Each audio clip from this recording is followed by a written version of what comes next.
नमस्कार मंडळी, मी उल्का नगरकर, महाराष्ट्र मंडळ शिकागो 2021 ची अध्यक्ष. आणि आपल्याकडे आपण दर शुक्रवारी रात्री 8 वाजता इतिहास मंच ही ऍक्टिव्हिटी चालू केलेली आहे. त्याचा ऍडमिन मध्ये चेतन रेगे, प्रसाद अथणीकर आणि शलाका रेगे हे सांभाळतात. आणि खूप छान आपला इतिहास मंच ही ऍक्टिव्हिटी चालू आहे. आज आपल्याला इथे डॉक्टर अस्मिता हवालदार या इंडियावरनं लाभलेल्या आहेत. त्या विजयनगर साम्राज्याबद्दल बोलणार आहेत. तर आता आपला जास्ती वेळ न घेता मी चेतनकडे सुपूर्द करते ह्याची सूत्र या सेशनची. धन्यवाद उल्का आणि प्रसाद. महाराष्ट्र मंडळाचे खूप आभार. तर आज आपल्याला खरं तर डॉक्टर अस्मिता हवालदार यांची मी ओळख करून देणारच आहे. त्याच्या आधी मी आजचा विषय जो आहे त्याची थोडक्यात हे करून देईन की विजयनगरचं साम्राज्य हे तुलनेनं आपल्याला खूप कमी माहिती असतं. म्हणजे ह्याचा अभ्यास जितका करायला पाहिजे तितका केला जात नाही, किंवा तो अभ्यासक्रमात आपल्या फारसा प्रकर्षाने आपल्याला दिसलेलाच नाही, त्याची फारशी माहिती मिळत नाही. अशीच गोष्ट झाली आजची आपली व्याख्या ती जी आहे डॉक्टर अस्मिता. तर त्यांच्या साधारण 10 ते 12 वर्षांपूर्वी त्यांच्या वाचनात एक आर्टिकल आलं होतं विजयनगरच्या साम्राज्याबद्दल. आणि त्या आर्टिकलमध्ये खूप भरपूर छान माहिती मिळाल्यानंतर त्यांना जाणवलं की ह्याच्यामध्ये आपल्याकडे फारशी मराठी पुस्तकं नाही आहेत. आणि ही गोष्ट त्यांच्या मनाला एकदम धक्कादायक तर होतीच, पण ती टोचून राहिली. हे टोचून राहिल्यानंतर मात्र मग त्यांनी अभ्यास त्याच्यावरती चालू केला. आणि भरपूर अभ्यासानंतर त्यांची 2 पुस्तकं सुद्धा प्रकाशित झालेली आहेत. विजयनगरचे हृदयस्थ साम्राज्य आणि विजयनगरचे शिल्पकाव्य अशी 2 छान पुस्तकं आहेत त्यांची. आणि आजच्या व्याख्यानासाठी हा विषय त्या सर्वात जास्ती चांगल्या सांगू शकतील. विजयनगरचं साम्राज्य हे श्रीमंत होतं, त्याच्यात काही शंकाच नाही. आपल्यापैकी काही जण जाऊन आलेत. आज नंदिनीताईंनी त्यांचा एक स्वतःचा फोटो पाठवला होता आपल्या ग्रुपवरती. त्या हम्पीच्या मंदिराचं वगैरे फारच सुंदर शिल्प आहेत. त्या शिल्पांवरती वेगळं व्याख्यान करता येईल. आजचा आपल्याला जो इतिहासाचा विषय आहे तो साम्राज्याचा आहे. आणि विजयनगरचं साम्राज्य हे म्हणजे तत्कालीन भारतामध्ये जे काही अलाउद्दीन खिलजी पासून नंतर त्याच्यानंतर तुघलक वगैरे हे सगळ्या लोकांनी पूर्ण म्हणजे विंध्य ओलांडून जेव्हा दक्षिण भारत म्हणजे महाराष्ट्रासकट उरलेला सर्व संपूर्ण दक्षिण भारतावरती जे राज्य केलं आणि एकूणच मोठं अरिष्ट कोसळलं भारतावरती त्यावेळेला. तर आपला भगवा स्वतंत्र जो ताठ मानेनं उभा करू शकला ते साम्राज्य म्हणजे विजयनगरचं साम्राज्य. हिंदूंनी अभिमान धरावा असं साम्राज्य आहे. आणि त्या इतिहासातून भरपूर शिकण्यासारखा प्रदीर्घ इतिहास आहे. आणि त्याच्या मांडणीकरता मी आज अस्मिताताईंना बोलवतो. डॉक्टर अस्मिता हवालदार, तुम्ही सुरुवात करू शकता. नमस्कार, मी डॉक्टर अस्मिता हवालदार. तुम्हा सगळ्या इतिहासप्रेमी मंडळींचं स्वागत. विजयनगर साम्राज्य हा विषय निवडल्याबद्दल मी तुमच्या सर्वांचे मनापासून आभार मानते. विजयनगर हृदयस्थ साम्राज्य, हे साम्राज्य हृदयस्थ का व्हायला हवं आणि आजपर्यंत का नव्हतं, हे 2 महत्वाचे प्रश्न आहेत. आणि ते आपल्याला हे बघताना कळेलच. तर हे जे चित्र आहे ना, हे आहे त्यांच्या राजचिन्ह आहे, त्यांचं आहे, म्हणजे हे एम्ब्लेम आहे. आणि ह्याच्यामध्ये बघा 4 गोष्टी दिसत आहेत. एक आहे चंद्र, सूर्य, वराह आणि कट्यार. तर चंद्र आणि सूर्य म्हणजे जसं चंद्र सूर्य नांदो वगैरे, तसं हे विजयनगर साम्राज्य आज चंद्र सूर्य नांदो. आणि हे वराहाचं चित्र आहे. वराह म्हणजे समृद्धीचं प्रतीक आहे. आणि कट्यार हे सामर्थ्याचं प्रतीक आहे. असं सगळं मिळून हे विजयनगरचं एक त्यांचं एम्ब्लेम आहे, त्यांचं राजचिन्ह आहे. हे राजचिन्ह हम्पीमध्ये आणि बाकी पण ठिकाणी त्यांच्या भिंतींवरती वेगवेगळ्या वेळेला दिसतं आणि अतिशय सुंदर असं कोरलेलं दिसतं. तर हे विजयनगर साम्राज्य. सगळ्यात पहिला प्रश्न हा सगळ्यांच्याकडूनच विचारला जातो की इतिहास आपण का ऐकायचा, इतिहास आपण का अभ्यास करायचा. अर्थात हा प्रश्न तुम्हाला पडण्याची शक्यता नाही आहे, कारण तुम्ही सगळे इतिहासप्रेमी आहात. पण हा प्रश्न तुम्हाला विचारला जात असेल तर डॉक्टर देगलूरकर हे एक फार मोठे इतिहास तज्ञ आहेत आणि त्यांनी खूप पुस्तकं लिहिलेली आहेत, तुमच्या वाचनात नक्कीच आलेली असतील. तर त्या मधल्या एका प्राचीन भारत या पुस्तकाच्या मलपृष्ठावरती त्यांनी याबद्दल सुंदर विवेचन केलंय. त्यांनी म्हटलंय की इतिहासाने दिलेल्या धड्याकडे लक्ष न दिल्यास इतिहास धडा शिकवल्याशिवाय राहत नसतो. इतिहासाची पुनरावृत्ती होत असते असं म्हणतात. तेव्हा भूतकाळातल्या चुका पुन्हा होऊ नयेत म्हणून इतिहासाचं ज्ञान होणं आवश्यक असतं. किती सुंदर सोप्या शब्दामध्ये हे विवेचन आहे. तर म्हणून आपल्याला इतिहास शिकायला हवा. याच्यानंतर तुम्हाला हा प्रश्न नक्कीच पडला असेल की विजयनगर साम्राज्यामध्ये असं काय खास आहे, हा इतिहास का शिकवून घ्यायला हवा. तर दक्षिणेकडे बरीच साम्राज्य होती, अर्थातच चालुक्य, चोला, पांड्या बरीच, आणि आपल्याकडेच एकूणच बरीच साम्राज्य आहेत. पण विजयनगर साम्राज्य याबद्दल आपल्याला फारसं काही सांगितलं गेलेलं नाहीये. आता तुम्हीच स्वतः सांगा की तुम्हाला विचारलं समजा की विजयनगर बद्दल काय माहिती आहे, तर एक कृष्णदेवराय आणि तेनालीरामन यांच्या कथा, ज्या अकबर बिरबलाच्या कथा किंवा मुल्ला नसरुद्दीनच्या कथा अशा प्रकारच्या कथा आहेत तशा त्या सगळ्यांना माहिती असतात. त्यानंतर काय एक आता 50च्या नोटेवरती आपल्या याचा हम्पीचा रथ आलेला आहे, त्यामुळे ते एक सर्वांना माहिती असतं. आणि आता 2019 मध्ये हम्पी म्हणजे विजयनगरची राजधानी हे आंतरराष्ट्रीय धरोहर किंवा जागतिक वारसा जाहीर झालं.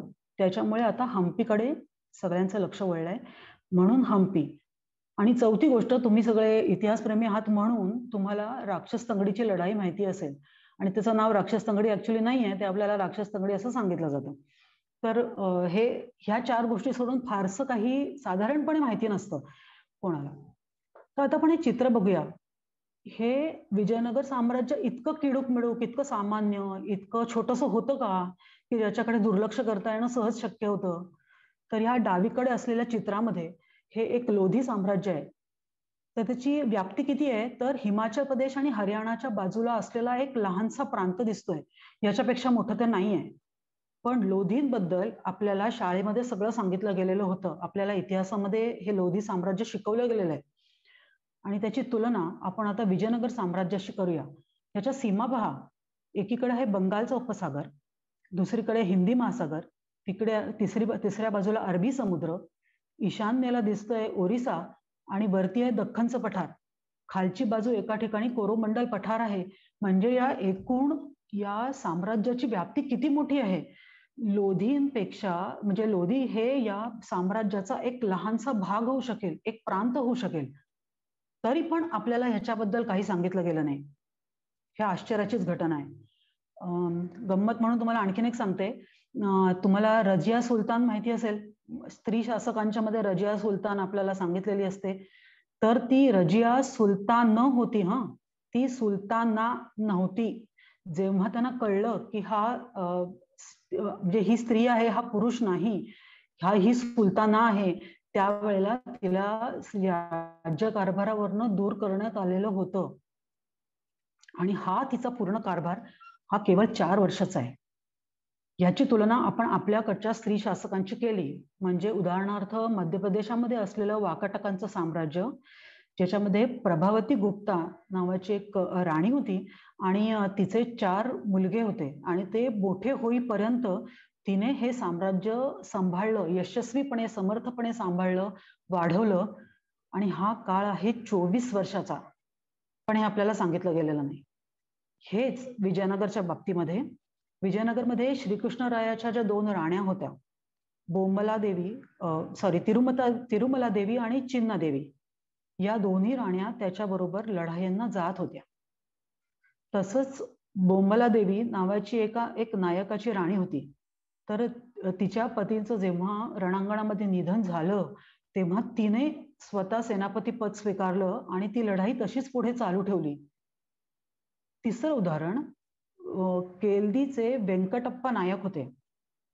त्यांच्या पत्नीला पोर्तुगीज काळ्या मिरचीची राणी म्हणायचे.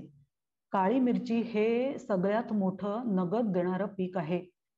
तर तेव्हा त्याचा व्यापार सर्वात जास्त भारतातून होत होता आणि पूर्व किनाऱ्यावरती तिने आपली दहशत निर्माण केलेली होती.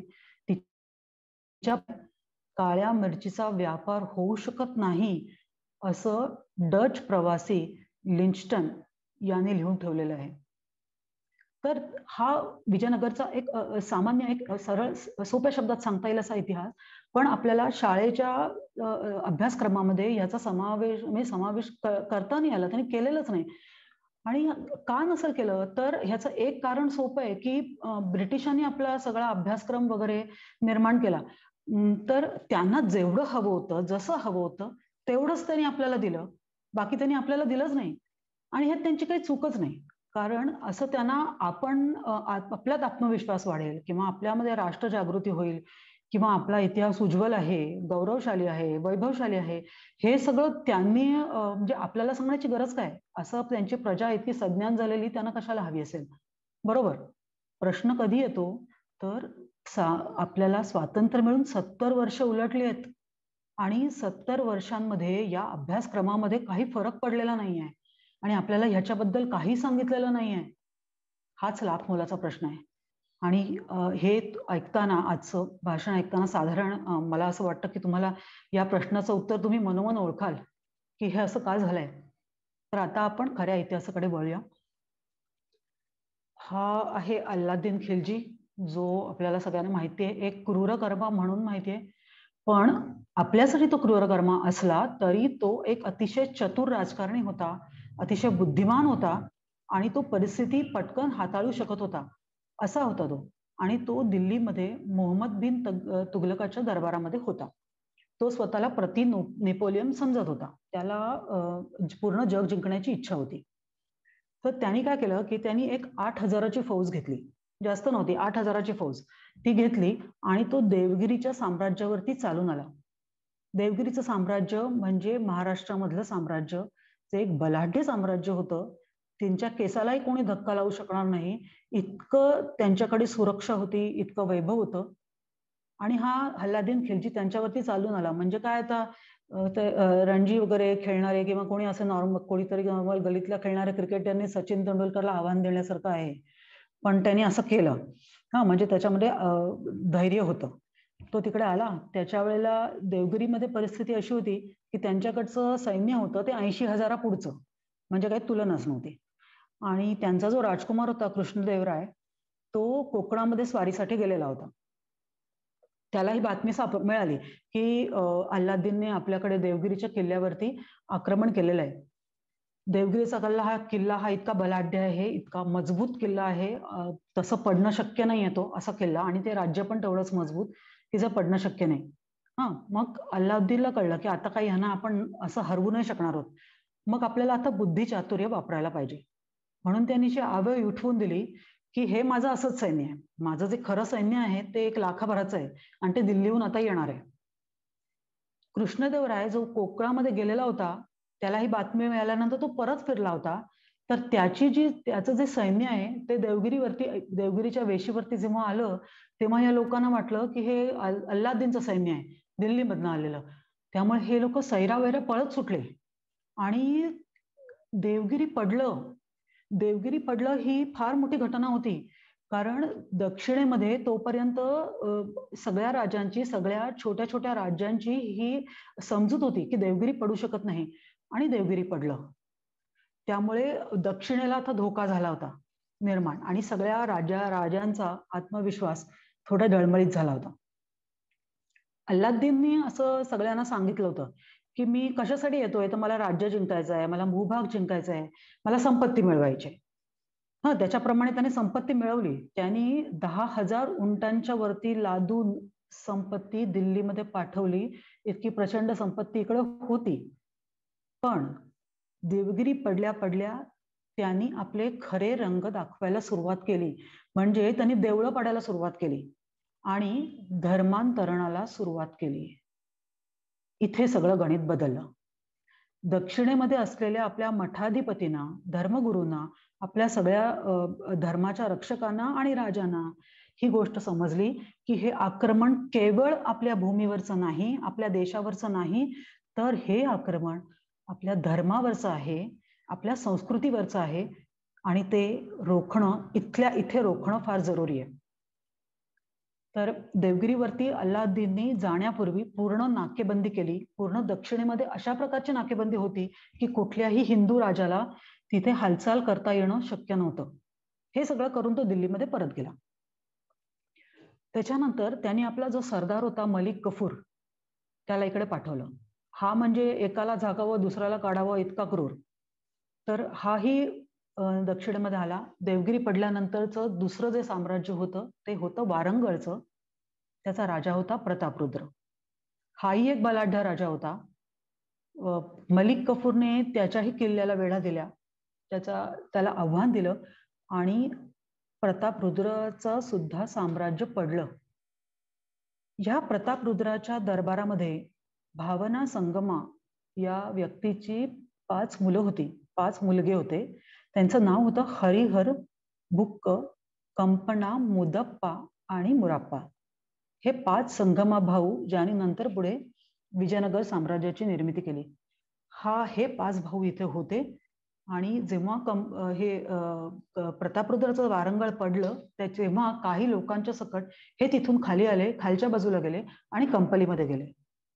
कंपली हे वारंगळच्या खालच्या बाजूला असलेलं दक्षिणात असलेलं एक साम्राज्य होतं. तेही एक मोठं साम्राज्य होतं, तेही बलाढ्य साम्राज्य होतं. तर त्यांचा राजा होता सिनय्या नायक आणि त्यांचा राजपुत्र होता रामनाथ. कुमार रामनाथ हा आपल्याकडच्या त्याची जी कहाणी आहे ती आपल्याकडच्या प्रतापराव गुर्जरांसारखी कहाणी आहे. म्हणजे वेडात मराठे वीर दौडले सात, ती जी आपली कहाणी आहे ना तशी अगदी तशीच आहे ती. कंपलीच्या किल्ल्याला वेढा पडलेला होता आणि त्याच्या वेळेला रसद संपत आली होती आणि रामनाथाला समजलं की आता आपला टिकाव लागणार नाही. पण तो राजपुत्र इतका स्वाभिमानी होता की त्याने ठरवलं की मी असं शरणागती पत्करणार नाही. हक्क आणि बुक्क त्याच्या दरबारामध्ये होते. त्यांनी त्यांचं महत्व ओळखलेलं होतं. त्यांनी हक्काला आपला सेनापती केलेलं होतं आणि बुक्काला केलं होतं खजिनदार. बाकी तिन्ही भाऊही त्याच्या दरबारामध्ये होते. तर रामनाथांनी एक दिवस सगळ्यांना बोलवलं आणि सांगितलं की मी उद्या पहाटे उठून कफूरच्या सैन्यावरती हल्ला करणार आहे आणि काही मोजक्या लोकांना घेऊन करणार आहे आणि तुम्ही मागचं पहा. तर त्यांनी सकाळी उठून आंघोळ वगैरे केली, चंदन लावलं आणि त्यांनी सांगितलं की मी शिरस्त्राण घालणार नाही आणि तो तसाच्या तसा कफूरच्या सैन्यावरती तुटून पडला. तिथे तो मारला गेला, त्याला वीरमरण आलं.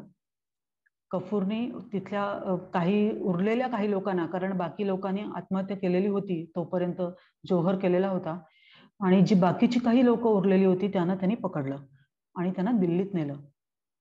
या पकडलेल्या लोकांच्या मध्ये हे संगमा भाऊ होते, ज्यांना तो दिल्लीत घेऊन गेला आणि त्यांना मुसलमान केलं, त्यांचं धर्मांतरण केलं. आता हे 5 भाऊ मुसलमान झाले. दिल्लीमध्ये तोपर्यंत परिस्थिती बदललेली होती. अल्लादीन खिलजीचं मरण झालेलं होतं, तो मेला होता आणि मोहम्मद बिन तुगलकाच्या बरोबर आता या कफूरला आपला कारभार करायचा होता. मोहम्मद बिन तुगलकाच्या बद्दल मराठीत एक वाक्प्रचार आहे की तुगलकी कारभार, म्हणजे तो तसाच होता, एकदम सनकी. त्यांनी काही म्हणजे जे मनाला येईल त्या गोष्टी केल्या होत्या. म्हणजे जसं की तुम्ही चांदीच्या नाण्यांना सोन्याची नाणी समजावा किंवा असंच म्हणजे की दौलताबादला आपली त्यांनी राजधानी हलवायचा प्रयत्न केला, अशा प्रकारचं काहीही त्यांनी केलेलं होतं. त्याच्यामुळे हा कफूर त्याला समजलं की हे आपल्याला काही प्रकरण झेपणारं नाही आहे. हे इकडे उत्तर सांभाळा आणि या बाजूचे ईशान्येकडच्या लोकांना पण सांभाळा, नंतर बाहेरून येणाऱ्या त्या अफगाणांना सांभाळा, सगळ्यांना सांभाळा, हे काही आपल्याला जमणार नाही. म्हणून त्यांनी सुज्ञपणा दाखवला, जो आता सध्याही दिसत नाहीये. म्हणजे जे त्यांचं चांगलं आहे ते चांगलंच आहे. त्यांनी काही हात मिळवणी वगैरे करणं, गठबंधन करणं वगैरे काही केलं नाही. त्यांनी काय केलं, या 5 भावांना घेतलं आणि त्यांना दक्षिणेमध्ये अनेगोंडीमध्ये आणून ठेवलं. अनेगोंडी हे कर्नाटकातलं एक शहर आहे. तेव्हा शहर होतं, आता छोटंसं गाव आहे. तुंगभद्रा नदीच्या काठी हम्पी आहे. एका बाजूला हम्पी आणि दुसऱ्या बाजूला अनेगोंडी. अनेगोंडीमध्ये यांना आणून ठेवलं. त्यांना एकनिष्ठ राहण्याची शपथ दिली, स्वामीनिष्ठ राहायला सांगितलं आपल्या दिल्लीतल्या सल्तनीशी, आणि कफूर परत गेला. आता या हरिहर आणि बुक्काकडे आयतीच संधी चालून आलेली होती. कारण हरिहराला मनातनं कुठून तरी माहिती होतं की त्याचा जन्मच हा हिंदू साम्राज्य निर्माण करण्यासाठी झालेला आहे. पण नुसतं एवढं असून चालत नाही, बाकी पण परिस्थिती निर्माण व्हावी लागते. आणि त्याच्यामध्ये सगळ्यात मोठा प्रश्न असतो हा पैशाचा, आर्थिक प्रश्न असतो. तर अल्लादीननी हे धर्मांतरण वगैरे करायला लागल्यानंतर सगळ्यात पहिला खडबडून जागे झालेला संत किंवा मुनी म्हणजे विद्यारण्य. विद्यारण्यांचं एक पीठ शृंगेरीला आहे. तर शृंगेरी मधलं जे एक मंदिर आहे त्यांचं, ते एक स्थापत्याचा उत्कृष्ट नमुना आहे. होयसळ शैलीमधलं हे मधलेलं मंदिर तुम्ही हे बघा. हे एक द्रविड शैलीमधलं मंदिर आहे आणि सोपस्टोन मध्ये बनवलेलं, काळ्या दगडात बनवलेलं मंदिर आहे. त्याचं एक वैशिष्ट्य मी सांगते की तिथे प्रत्येक राशीचं शिल्प असलेले असे 12 खांब आहेत. आणि प्रत्येक खांबावरती सूर्य जेव्हा त्या राशीमध्ये प्रवेश करतो तेव्हा त्याचा पहिला किरण त्या खांबावरती पडतो. असं हे स्थापत्य आहे. म्हणजे भारत म्हणजे पांढरी इमारत असं एक जी गैरसमजूत करून दिलेली आहे सगळ्यांची, तर त्यांना हे नक्कीच सांगायला पाहिजे की त्याच्यापुढे बरंच काही आहे. ती फक्त एक इमारत नाही, त्याच्यापुढची बरंच आश्चर्य आमच्याकडे आहेत. तर हे विद्यारण्य, त्यांना मध्वाचार्य असंही म्हटलं जातं. अर्थातच याच्यामध्ये दुमत आहे. काही जणांचं म्हणणं की ही 2 व्यक्ती होत्या, काही जणांचं म्हणणं ही एकच व्यक्ती होती. पण हे विद्यारण्यांनी दक्षिणेकडच्या राजकारणावरती मोठा प्रभाव टाकला. त्यांनी सगळ्यात पहिल्यांदा जाऊन वीर होयसळ या चौथ्या किंवा शेवटच्या होयसळ शासकाला जाऊन ते भेटले. त्याचं नाव होतं बल्लाळ. त्याला सांगितलं की ही अशी परिस्थिती आहे आणि आपण ही बदलायला हवी. हा राजाही शूर होता, धोरणी होता, धर्माभिमानी होता. त्यांनी विद्यारण्यांना सांगितलं की मी पूर्ण प्रयत्न करतो, आणि त्यांनी केला पण दुर्दैवाने तो मारला गेला. आता हरिहर आणि बुक्का आले होते. विद्यारण्य यांना पण येऊन भेटले आणि त्यांनी सांगितलं की तुम्हाला मी पूर्ण आर्थिक बळ तुम्हाला मी पुरवतो. जसं राजकारणामध्ये डावपेच वगैरे करण्यासाठी जी परिस्थिती हवी असते ती मी तुम्हाला देतो. माझ्या पीठाची जागा आहे ती देतो, सगळ्या प्रकारे मदत करतो. आणि त्यांनी आणखीन एक महत्वाची गोष्ट सांगितली, ती म्हणजे मी तुम्हाला हिंदू धर्मात तुमचं परिवर्तन करून घेतो. ही किती मोठी घटना आहे. म्हणजे हिंदू धर्मातलं परिवर्तन हे नंतरच्या काळामध्ये बंद झालेलं दिसतं आणि त्यामुळे आपलं खूप नुकसान झालंय. म्हणजे वैयक्तिक आपलं पण फार नुकसान झालेलं आहे. कसं तर पेशव्यांच्या काळामध्ये बाजीराव पेशवे आणि मस्तानी, सगळ्यांनी बाजीराव पेशवे सिनेमा पाहिला असेल, कारण तेव्हा तो गाजला होता, बऱ्यापैकी गाजला होता. तर त्या बाजीराव आणि मस्तानीमध्ये त्या मस्तानीला समजा त्या काळातल्या ब्राह्मणांनी मनोरमाबाई किंवा कोणी असं करून घेतलं असतं, एकदा हिंदू केलं असतं, तर पुढचा सगळा जो खटाटोप जे काय आहे ते वाचलं असतं.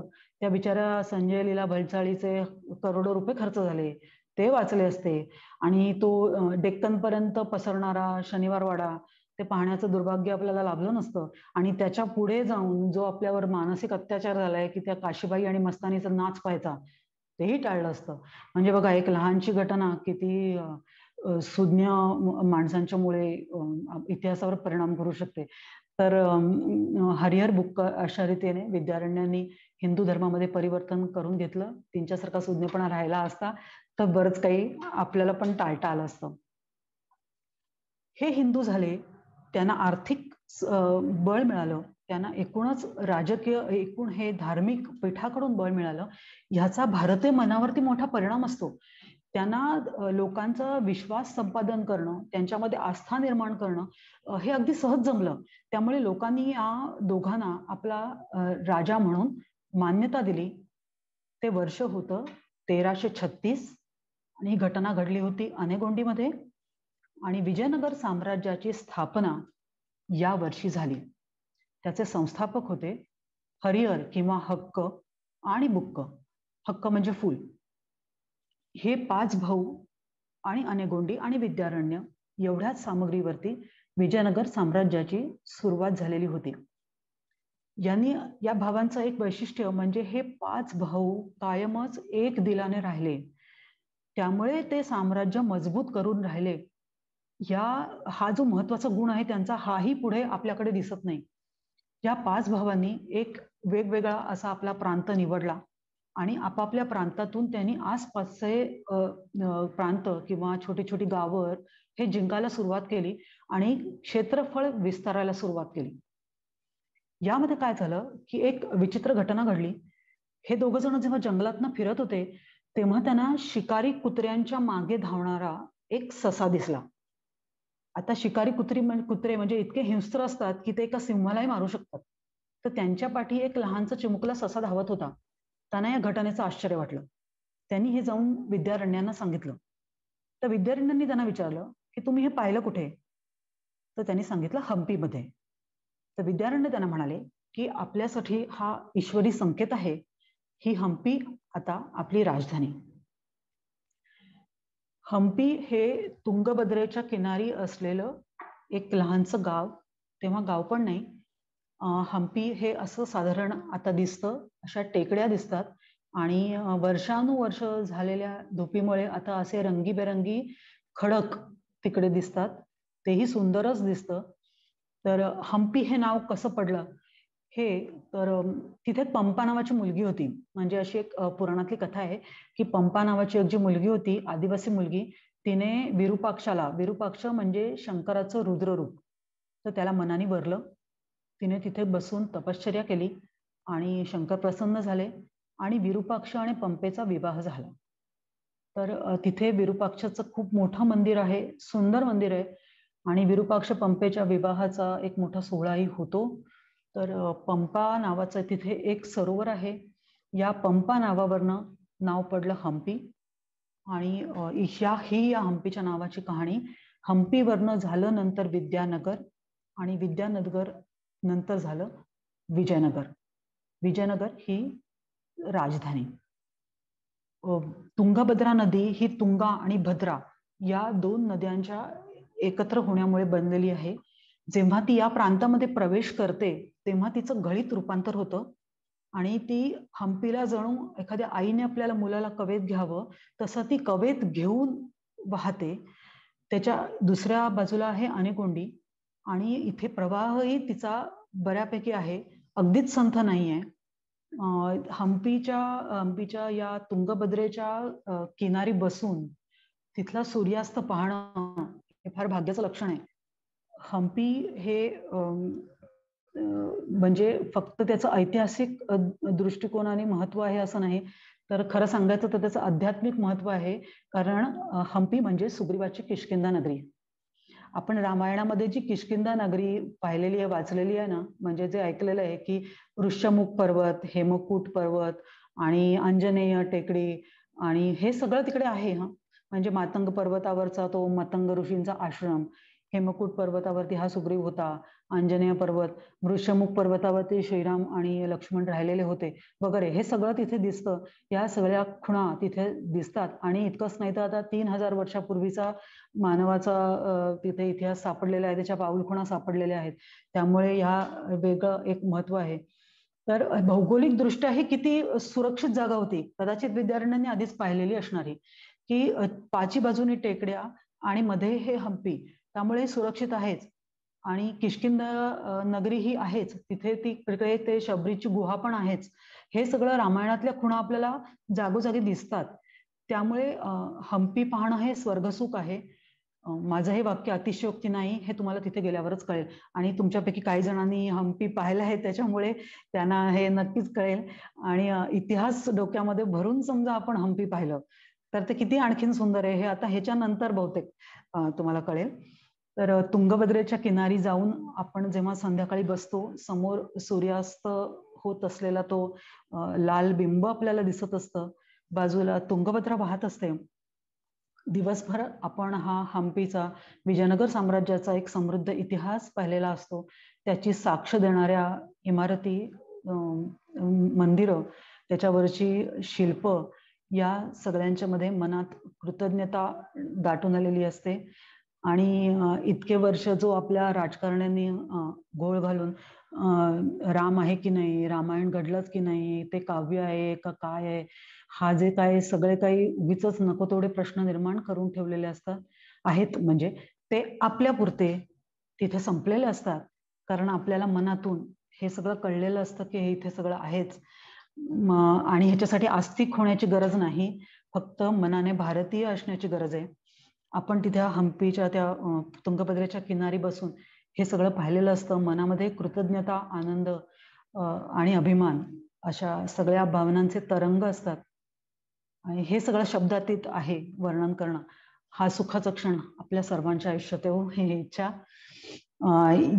हे जे आपल्याला चित्रामध्ये दिसतंय हे विरूपाक्षाचं मंदिर आहे आणि हे इतकं मोठं प्रचंड मंदिर आहे ते हम्पीमध्ये असलेलं. आणि त्याचं हे जे दिसतंय हे गोपूर आहे, त्याचा हे एक बाजूचं गोपूर आहे, दुसऱ्या बाजूला हे गोपूर आहे. आणि विरूपाक्ष हा विजयनगर साम्राज्याचं कुलदैवत आहे. त्याच्या नाण्यांच्या वरती विरूपाक्षाचं नाव असतं आणि एकूणच विरूपाक्षाची पूजा अर्चना इथे कायम होत असते. आता हे हम्पी आणि विजयनगर साम्राज्याची स्थापना झाल्यानंतरची आपण परिस्थिती पाहूया. बहामनी सल्तनत ही गुलबर्ग्यामध्ये स्थापन झालेली होती. गुलबर्गा कर्नाटकामध्ये आहे, म्हणजे महाराष्ट्राच्या जवळ, विजयनगर साम्राज्याच्या पण जवळ. याची स्थापना झाली होती 1347 साली. विजयनगरच्या साम्राज्याच्या स्थापनेनंतर 10 वर्षांनी ही झालेली होती स्थापना. त्याची स्थापना जकार खान नावाच्या एका व्यक्तीने केलेली होती आणि बहामन खान ही त्याची उपाधी असल्यामुळे या सल्तनीचं नाव पडलं सल्तनत, बहामनी सल्तनत. बरार हे गाव आहे कर्नाटकामधलं ते, आणि कृष्णा या नदीपर्यंतचा जो प्रांत आहे तो बहामनी सल्तनीचा प्रांत. कृष्णा आणि तुंगभद्रा या नद्यांच्या मधला हा भाग आहे, अतिशय सुपीक भाग. कारण हा आहे, दोन पाणी, दोन बाजूला पाणी असलेला जिथे आहे असा मधला भाग, अतिशय सुपीक, जिथून मोठ्या प्रमाणामध्ये राजस्व मिळतं. अर्थातच सर्वांची ह्या भागावरती कब्जा करण्याची किंवा आपल्याला मिळवण्याची सगळ्यांची इच्छा असणार आणि त्यामुळे याच्यामध्ये सतत लढाया होत होत्या. आणि दुसरं कारण काय की हे एक झालंच, दुसरं काय की या बहामनींना वरच्या बाजूला, उत्तरेच्या बाजूला आपलं साम्राज्य विस्तार करणं शक्य नव्हतं. कारण तिथे हे लोक होते, मुसलमान लोक वरतून त्यांचं साम्राज्य होतं तेही बलाढ्यच होते, आणि खालच्या बाजूला होतं विजयनगर साम्राज्य. म्हणजे त्यांना एकूण फक्त जागा कुठली होती तर विजयनगराची. आणि विजयनगराचा विचार केला तर त्यांच्या खाली होता हिंदी महासागर, त्यामुळे ते तरी कुठे वाढवणार, तर ते बहामनींच्याकडे म्हणजे वरच्या बाजूला. त्यामुळे हे लोक कायमच एकमेकांची लढाया करत राहिले. त्यामुळे अक्षरशः म्हणतात उरीचं शल्य म्हणतात, तसं हे बहामनी साम्राज्य उरीचं शल्य झालेलं होतं आणि सतत त्यांच्याशी लढाया. पण विजयनगर साम्राज्य त्यांना पुरून उरलेलं होतं आणि केवळ हीच नीती नाही तर बुद्धिचातुर्याने त्यांनी ह्या बहामनी साम्राज्याचे नंतर 5 तुकडे केले. त्याच्यामध्ये कृष्णदेवराय हा सम्राटाचा मोठा हात होता आणि ह्या 5 शाह्या निर्माण झाल्या होत्या. अहमदनगरची निजामशाही, बिदरची बरीदशाही, गोवळकोंड्याची कुतुबशाही, बिजापूरची आदिलशाही आणि बिरारची इमामशाही.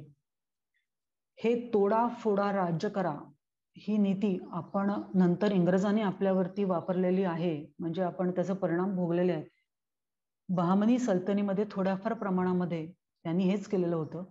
ही सल्तनत फोडून 5 सल्तनती तयार झालेल्या होत्या आणि त्याच्यानंतर तर काही काळ अशी परिस्थिती होती की हे लोक एकमेकांच्या जेव्हा भांडायचे तेव्हा त्यांच्यामध्ये तह करून द्यायला विजयनगरच्या सम्राटाला बोलवलं जायचं. आणि कृष्णदेवरायांनी परिस्थिती बऱ्यापैकी चांगली हाताळलेली होती. पण नंतरचं जे रामराया हा जो सम्राट होता त्यांनी उघडपणे या लोकांच्या मध्ये भांडणं लावून देण्याचा प्रयत्न केला आणि त्याच्यामुळे मग आपल्याला ही नीती नको तेवढी महाग पडली शेवटी. तर हे बहामनी सल्तनत. आता आपण पुन्हा विजयनगर साम्राज्याकडे वळूया. विजयनगर साम्राज्य हे 250 ते 300 वर्ष दक्षिणेमध्ये भक्कम पाय रोवून उभं होतं परकीय आक्रमणाला, आणि त्यांनी हे रोखून धरलेलं होतं. आपल्या धर्मावरचं आणि आपल्या संस्कृतीवरचं आक्रमण 250 ते 300 वर्ष रोखलेलं होतं. हा काळ खूप मोठा आहे. यांनी सर्वांना एकतर शांती मिळालेली होती, त्याच्यामुळे कलांसाठी हे सुवर्ण काळ मानला जातो. अर्थातच जेव्हा शांती अमन असते तेव्हाच कलांची निर्मिती होते किंवा कला वाढतात. त्याच्यामुळे या काळामध्ये फार मोठ्या प्रमाणावरती साहित्याची निर्मिती झालेली आहे. शिल्पकला, विजयनगरची शिल्पकला शिकल्याशिवाय किंवा त्याचा अभ्यास केल्याशिवाय भारतीय इतिहासाच्या शिल्पकलेचा अभ्यास पूर्ण होऊ शकत नाही. हेच स्थापत्याच्या बाबतीतही आहे. त्यामुळे असा हा एक सुवर्णकाळ. आणि इतकी वर्ष म्हणजे बऱ्याचशा पिढ्यांना शत्रू काय असतो आणि तो आपल्या दारात कधी उभा राहतो आणि आपण काय म्हणजे हे माहितीच नसतं. इतका तो समृद्धीचा किंवा शांततेचा काळ म्हणायला पाहिजे. 4 वंशांनी मिळून हे साम्राज्य केलं. त्यातला पहिला वंश हा संगम वंश. त्याचा काळ आहे 1336 ते 1485. याच्यामध्ये साधारण 18 राजे होऊन गेले. दुसरा वंश हा साळुव वंश 1485 ते 15 ते 5. या कालखंडामध्ये 3 राजे होऊन गेले. तिसरा वंश हा तुळुव वंश. हा सर्वात सामर्थ्यशाली वंश आहे. याच्यातले सगळेच राजे बलाढ्य होते. या वंशाचा काळ आहे 1505 ते 1565. 1565 मध्ये प्रसिद्ध राक्षस तंगडीची म्हणजे तालिकोटची लढाई झाली, ज्याने हे साम्राज्य लयाला गेलं. रामराज्य म्हणजे याचं जे वैभव होतं ते लयाला गेलं. आणि मग पुढची काही वर्ष हे लहान स्वरूपामध्ये हे साम्राज्य राहिलं आणि ते अराबिडू वंशाने चालवलं. त्याचा काळ होता 1565 ते 1646. म्हणजे हा शिवाजी महाराजांच्या जवळ जाणारा काळ आहे. आपल्यासाठी विजयनगर साम्राज्य महत्वाचं आहे याचं आणखीन एक कारण आहे. ते म्हणजे शिवाजी महाराजांनी आणि जिजाबाईंनी म्हणजे खऱ्या अर्थाने जिजाबाईंनी हिंदवी स्वराज्याची प्रेरणा या साम्राज्याकडून घेतलेली आहे. म्हणजे त्या जेव्हा बँगलोरला होत्या तेव्हा त्यांनी हे पाहिलं आणि मग त्यांना असं वाटलं की हे असं का होऊ नये, हे आपल्याकडेही व्हायला हवं. आणि मग त्यांनी शिवबांच्या मनामध्ये हे रुजवलं. आणि मग हा आपल्याला जो अभिमानास्पद असलेला महाराजांचा इतिहास आहे, जो आपला इतिहास आहे आणि जो एकमेवा द्वितीय इतिहास आहे, तो निर्माण झाला. त्यामुळे आपल्यासाठी विजयनगर साम्राज्य खऱ्या अर्थाने हृदयस्थ साम्राज्य आहे. आता आपण हे संगम घराणं पाहूया. हे संगम घराणं पहिलं घराणं, त्याचे पहिले 5 राजे म्हणजे हे 5 संगमा भाऊ. त्यातला पहिला हरिहर जो पहिला राजा होता आणि त्याचं नायकत्व बाकीच्या 4ही भावांनी मानलेलं होतं आणि त्याच्या आज्ञेत ते होते एका अर्थाने. आणि हरिहर आणि बुक्का हे दोघ जण कायमच बरोबर राहिले. त्यांनी दोघांनी एकत्र राजनीती सांभाळून साम्राज्य वाढवलं.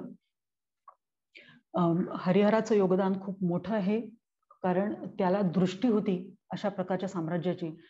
बुक्काचंही तसंच आहे. भारतीय कुटुंब संस्थेमध्ये पितृसत्ताक कुटुंब संस्था ही आहे, म्हणजे ही मान्यता आहे. मातृसत्ताक फार कमी ठिकाणी होती आणि आज नाहीच आहे म्हणजे जवळजवळ. तर पितृसत्ताक पद्धती म्हणजे पिता हा कुटुंब प्रमुख, त्याच्यानंतर पित्याचा मोठा मुलगा हा कुटुंब प्रमुख होतो, पित्याचा भाऊ होत नाही, ही पद्धती असते. पण विजयनगर साम्राज्याने अशी ही पद्धत स्वीकारलेली नव्हती. त्यांनी एका भावानंतर दुसरा भाऊ सम्राट होत होता. ह्या नीतीमुळे कदाचित हे भाऊ एकत्र एकदिलाने राहिलेले असतील. पण हरिहराच्या नंतर बुक्क राजा झाला आणि मग त्यांचे वंशज. अशा प्रकारे हे साम्राज्य सांभाळलं गेलं. जसा आपल्याला कृष्णदेवराय हा माहिती आहे की ज्यांनी विजयनगर साम्राज्यावरती फारच मोठा परिणाम केला, तसाच एक मोठा राजा या काळी होऊन गेला आणि त्याचं नाव आहे दुसरा देवराय. पहिला देवराय आणि दुसरा देवराय. तर दुसरा देवराय हा तितकाच महत्वाचा राजा आहे. ह्या राजाचं धोरण हे फक्त क्षेत्रफळ विस्तारणं एवढं नव्हतं, साम्राज्याचा विस्तार करणं हे एवढंच नव्हतं, तर त्याच्या पुढे जाऊन हे सुराज्य करणं हा त्याचा म्हणजे त्याला हे त्यांनी महत्वाचं काम केलं. त्यांनी काय केलं, कालवे काढले, तलाव बांधले, शेतीसाठी पाणी पुरवठा केला आणि काही सामाजिक कायदे वेगळ्या प्रकारचे आणले. त्याच्यामुळे सामाजिक मजबूती आली. राजस्व मोठ्या प्रमाणात जमा व्हायला लागलं आणि शेतीचं उत्पन्न वाढलं. याच्या काळामध्ये 2 परदेशी इथे प्रवासी आलेले होते. त्यातला एक आहे निकोलो कोंती, हा इटालियन होता, आणि दुसरा आहे अब्दुल रझाक, हा अरब होता. या दोघांनीही आपले वृत्तांत लिहून ठेवलेले आहेत आणि त्या वृत्तांतांच्या अनुसार ह्यांचा इतिहास आपल्याला समजतो. भारताच्या इतिहासाची एक गंमत आहे की जे काही लिखित स्वरूपात आपल्याला उपलब्ध आहे ना, त्याचा पुरातत्वीय म्हणजे आर्किओलॉजिकल पुरावा उपलब्ध नाही, आणि जे आर्किओलॉजिकल उपलब्ध आहे त्याचा लिखित पुरावा उपलब्ध नाही. त्याच्यामुळे ह्याची सांगड घालून इतिहास लिहिणं फार कठीण जातं. दुसरं काय होतं, हे पहिल्यांदा झालं. नंतरच्या काळामध्ये वाङ्मय तर खूप मोठ्या प्रचंड प्रमाणात निर्माण झालं. या काळात तर फारच झालं, पण ते काव्य, आख्यायिका, कादंबरी, नाटक या रूपात झालं. शुद्ध इतिहास या रूपामध्ये हे वाङ्मय निर्माण झालं नाही. याचं एक कारण म्हणजे हे या लोकांना राजाश्रय असायचा, या कवींना किंवा नाटककारांना. त्यामुळे अर्थातच ते थोड्याफार प्रमाणामध्ये त्यांना त्यांच्या सुलतानाला, त्यांच्या बादशाला, राजाला ते महत्व देणं, त्यांचं स्तुतिपाठक असणं हे शक्य आहे. त्याच्यामुळे, आणि दुसरं म्हणजे कवीसाठी, नाटककारासाठी त्याच्या प्रतिभेला, त्याचं जे त्याला ते फ्रीडम, त्याची लिबर्टी त्याला द्यायला पाहिजे. त्याच्यामुळे ते तेवढा जो भाग आहे तो आपल्याला विसरावा लागतो, किंवा हे पूर्ण ऐतिहासिक दृष्ट्या तितकं महत्वाचं मानलं जात नाही, ग्राह्य मानता येत नाही. मग ह्याच्या वेळेला आपल्याला परदेशी लेखकांनी जे काही लिहिलेलं आहे त्याच्यावरती विश्वास अधिक ठेवावा लागतो, कारण ह्यांनी हे बखर स्वरूपात लिहिलेलं असतं. हे फक्त त्यांना वृत्तांत लिहायचे असतात, कारण ते त्यांच्या देशात जाऊन त्यांच्या सुलतानांना, बादशहांना त्यांना ते द्यायचे असतात. त्यांनीच या लोकांना इथे पाठवलेलं असतं की हे आपल्याला त्यांची माहिती गोळा करून आम्हाला द्या, अशा प्रकारे. त्यामुळे ह्या इटालियन आणि अरब, नंतर पोर्तुगीज प्रवासी आलेत, सगळ्याच देशातले आले, डच होते, त्यांनी आले, त्या लोकांनी पण अशाच प्रकारे लिहून ठेवलेलं आहे. तर निकोलो कांती ह्या इटालियन प्रवासी हा इथलं वैभव पाहून थक्क झालेला होता.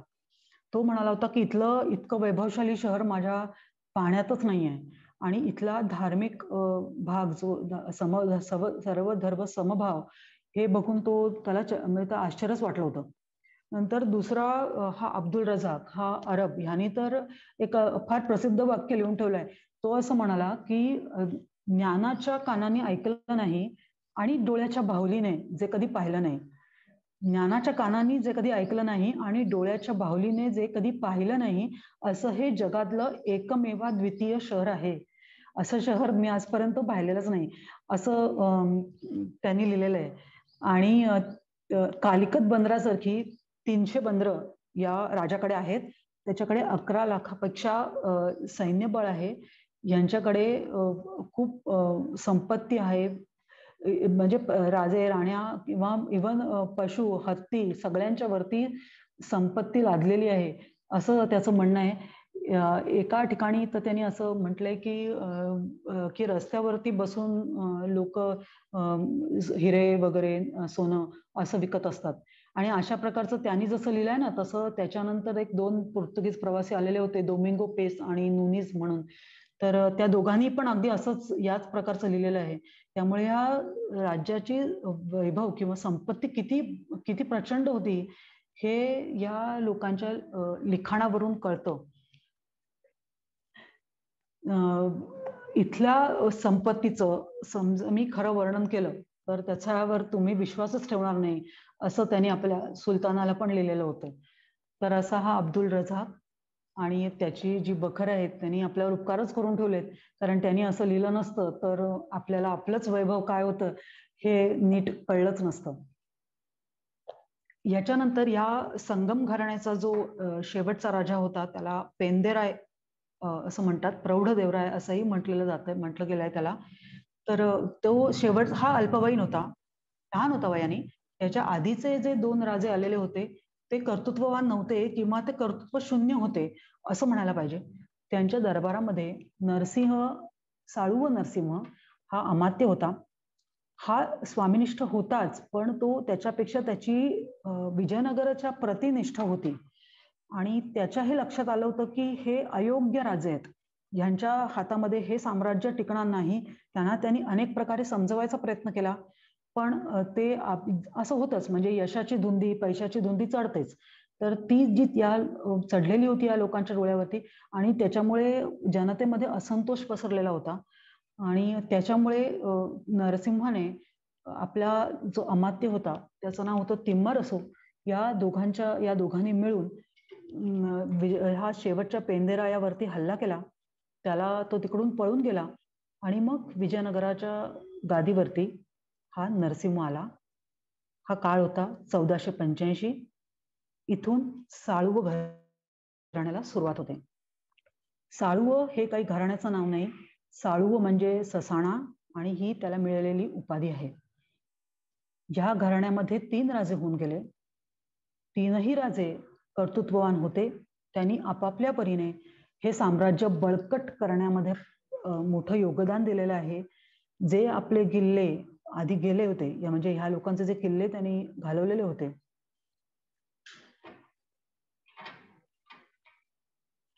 ते किल्ले त्यांनी पुन्हा त्यांना परत मिळवून दिले आणि हे साम्राज्य त्यांनी पुढे चालवलं. तर हा जो शेवटचा नरसिंह आहे, हा सगळ्यात कर्तृत्ववान राजा होता. तर पण त्याचं दुर्दैव असं की तो तेव्हा आजारी पडला, आणि तो आजारी पडल्यामुळे त्याच्या ज्या दरबारामधला नायक होता नरसानायक, त्याच्या ही गोष्ट लक्षात आली होती की आता नरसिंहामध्ये इतकं बळ उरलेलं नाहीये की तो हे साम्राज्य चालवेल. त्यामुळे त्यांनी काय केलं, नरसिंहाला दूर केलं. त्यांनी आपल्याबरोबर आपल्या प्रजेचा आत्मविश्वास पुन्हा मिळवला, त्यांना संतुष्ट केलं, आणि तो आता राज्यावरती आला, आणि इथून तुळुव साम्राज्य निर्माण झालं. अर्थातच हा बदल इतका सोपा नव्हता, कारण साळुव नरसिंहाशी स्वामिनिष्ठ असणारे काही नायक होते. त्यांनी नरसाच्या विरुद्ध उठाव करण्याचा प्रयत्न केला.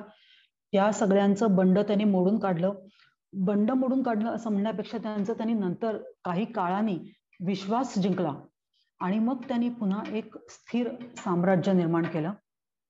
इथून तुळुव घराण्याला सुरुवात झालेली आहे. साळुव घराण्याचं एक वैशिष्ट्य म्हणजे दुसऱ्या देवरायाच्या शेवटच्या काळामध्ये जे पोर्तुगीज आलेले होते, त्या पोर्तुगीजांच्या बरोबर व्यापार करण्याची सुरुवात साळुव घराण्याने केली. तेव्हा युद्धामध्ये आपल्याकडे जास्त प्रमाणामध्ये हत्ती वापरले जायचे. तर हत्तींचा वेग कमी असतो आणि बोजड असतात, तर घोडे चांगल्या प्रतीचे असायला हवेत.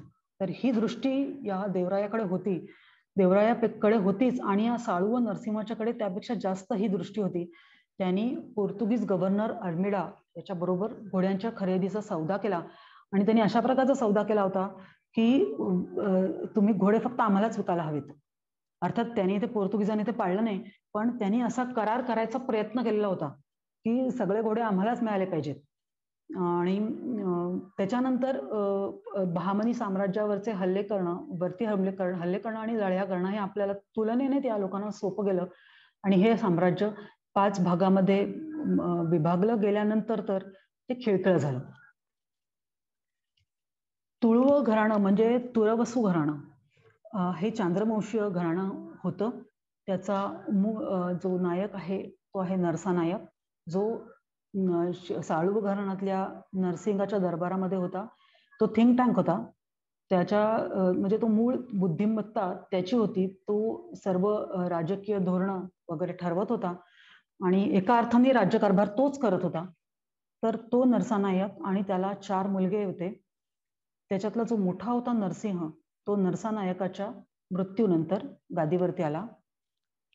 तुळुव घराण्याची सुरुवात 1491 मध्ये झालेली आहे, आणि वीर नरसिंह गादीवरती आला ते वर्ष होतं 1503. वीर नरसिंह हा राजाही तितकाच शूर होता, पण दुर्दैवाने त्याची तब्येत चांगली राहू शकली नाही, आणि त्याला लहान असतानाच त्याला म्हणजे मृत्यू आला.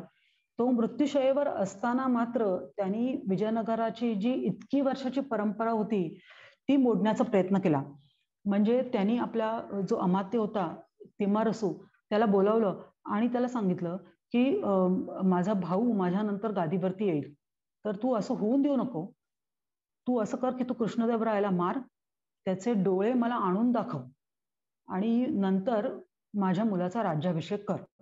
त्याचा मुलगा तेव्हा वयाने लहान होता, तरी पण त्यांनी असं त्याला सांगितलं. आता ह्या तिम्मारसूला ही गोष्ट काही आवडली नाही, कारण त्याला माहिती होतं की ह्या साम्राज्याचा जो खरा उत्तराधिकारी आहे हा कृष्णदेव रायच आहे आणि त्याच्यामध्ये अनेक असे गुण आहेत की जो हे राज्य पुढे चालवू शकेल. म्हणून त्यांनी काय केलं की त्यांनी बकरीचे डोळे त्याला आणून दाखवले आणि नरसिंहाला वाटलं की कृष्णदेवराय मेला आणि त्यांनी सुखाने प्राण सोडले. याच्यानंतर कृष्णदेवराय गादीवरती आला. कृष्णदेवरायाचं जे पर्व आहे ते सगळ्यात दैदिप्यमान पर्व या विजयनगर साम्राज्यातलं आहे. हा सर्वात महत्वाचा, सर्वात मोठा राजा. ह्याने आयुष्यामध्ये एकही लढाई हरलेली नाही. जेव्हा हा राजावरती आला तेव्हा तो फक्त 20 वर्षाचा होता आणि त्याच्या काळामध्ये आलेल्या पोर्तुगीजांनी डोमिंगो पेस आणि फर्नाव नुनीज या दोघांनीही कृष्णदेवरायाबद्दल लिहून ठेवलेलं आहे. त्याच्या दरबारामध्ये ते काही वर्ष राहिलेले होते, त्यामुळे हा एक असा सम्राट आहे ज्याच्याबद्दल आपल्याला बरंच काही माहिती आहे. त्याची मजबूत शरीरयष्टी होती, तो सावळा होता, त्याच्या चेहऱ्यावरती डाग होते आणि तो सकाळी उठून एक भांड जिंजेलीचं तेल प्यायचा आणि ते तेल जिरेपर्यंत तो व्यायाम करायचा, कसरत करायचा, घोडसवारी करायचा. अशा प्रकारे त्यांनी मजबूत अशी देहयष्टी कमवलेली होती. असं एका ठिकाणी वर्णन आहे की त्याची जी अश्वविद्या होती ती नकुलासारखी होती आणि धनुर्विद्या होती ही अर्जुनासारखी होती. अशा प्रकारचं त्याचं वर्णन एका ठिकाणी केलेलं आहे. तो जसा युद्धामध्ये आणि राजकारणामध्ये निपुण होता तसाच तो अतिशय गुणग्राही राजा होता. त्यामुळे त्याच्या काळामध्ये सर्व कलांना वाव मिळाला. त्याच्या दरबाराला अष्टदिग्गज म्हणत, भुवन विजयम म्हणत, भुवन विजयम म्हणजे पूर्ण जगावरती राज्य करणारे, अष्टदिग्गज म्हणजे त्याच्या दरबारामध्ये 8 असे मोठे लोक म्हणजे साहित्यिक होते. साहित्यिक किंवा प्रत्येक क्षेत्रातलीच मोठी माणसं त्याच्या दरबारामध्ये होती. अल्लासनी पेंदन आणि दंडी हे 2 त्यातले मोठे लेखक आणि कवी ते त्याच्या दरबारामध्ये होते. हा कृष्णदेवराय स्वतःही कवी होता आणि नाटककार पण होता.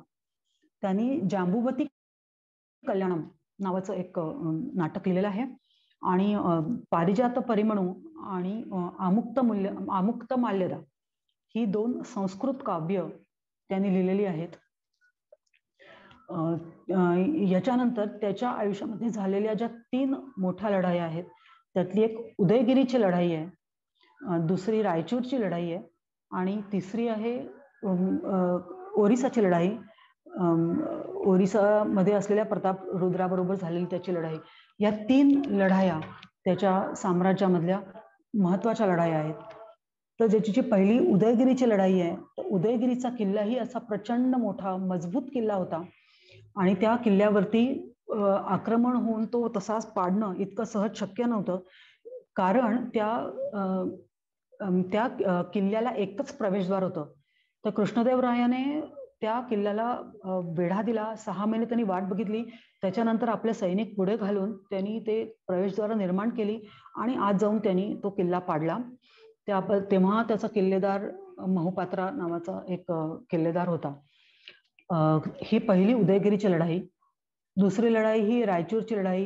ही अतिशय महत्वाची लढाई आहे, कारण रायचूरचा किल्ला ही मजबूत किल्ला होता आणि रायचूरचा प्रांत म्हणजे तो दोआबावरचा प्रांत आदिलशहाकडे हा प्रांत होता. कृष्णदेवराय आपली फौज घेऊन या किनाऱ्यापाशी आलेला होता. दुसऱ्या बाजूला कृष्णेच्या दुसऱ्या बाजूला आदिलशहा होता. 2 महिने तिकडे ते लोक दोघं किनाऱ्यावरती वाट बघत होते. कृष्णदेवरायांनी त्याला सांगितलं की आपण नदी पार करणं एकमेकांसाठी आपण मोकळं करून देऊया आणि मग नदी पार झाल्यानंतर आपण युद्ध करूया, म्हणजे कमीत कमी युद्धाला सुरुवात होईल. आदिलशहाने गोष्ट मानली नाही. शेवटी वाट पाहून कृष्णदेवराय कंटाळलेला असतानाच आदिलशहाने आपलं 2000चं सैन्य नदीमध्ये घातलं. हे लोक या बाजूला आले, कृष्णदेवरायाच्या बाजूला आले. कृष्णदेवराय आपल्याकडून युद्धाला तयारच होता, त्याची सरशी होतच होती आणि अशा वेळेला त्यांनी तोफगोळे सोडले. तोफगोळे सोडल्यानंतर या सैन्यामध्ये अफरातफरी माजली.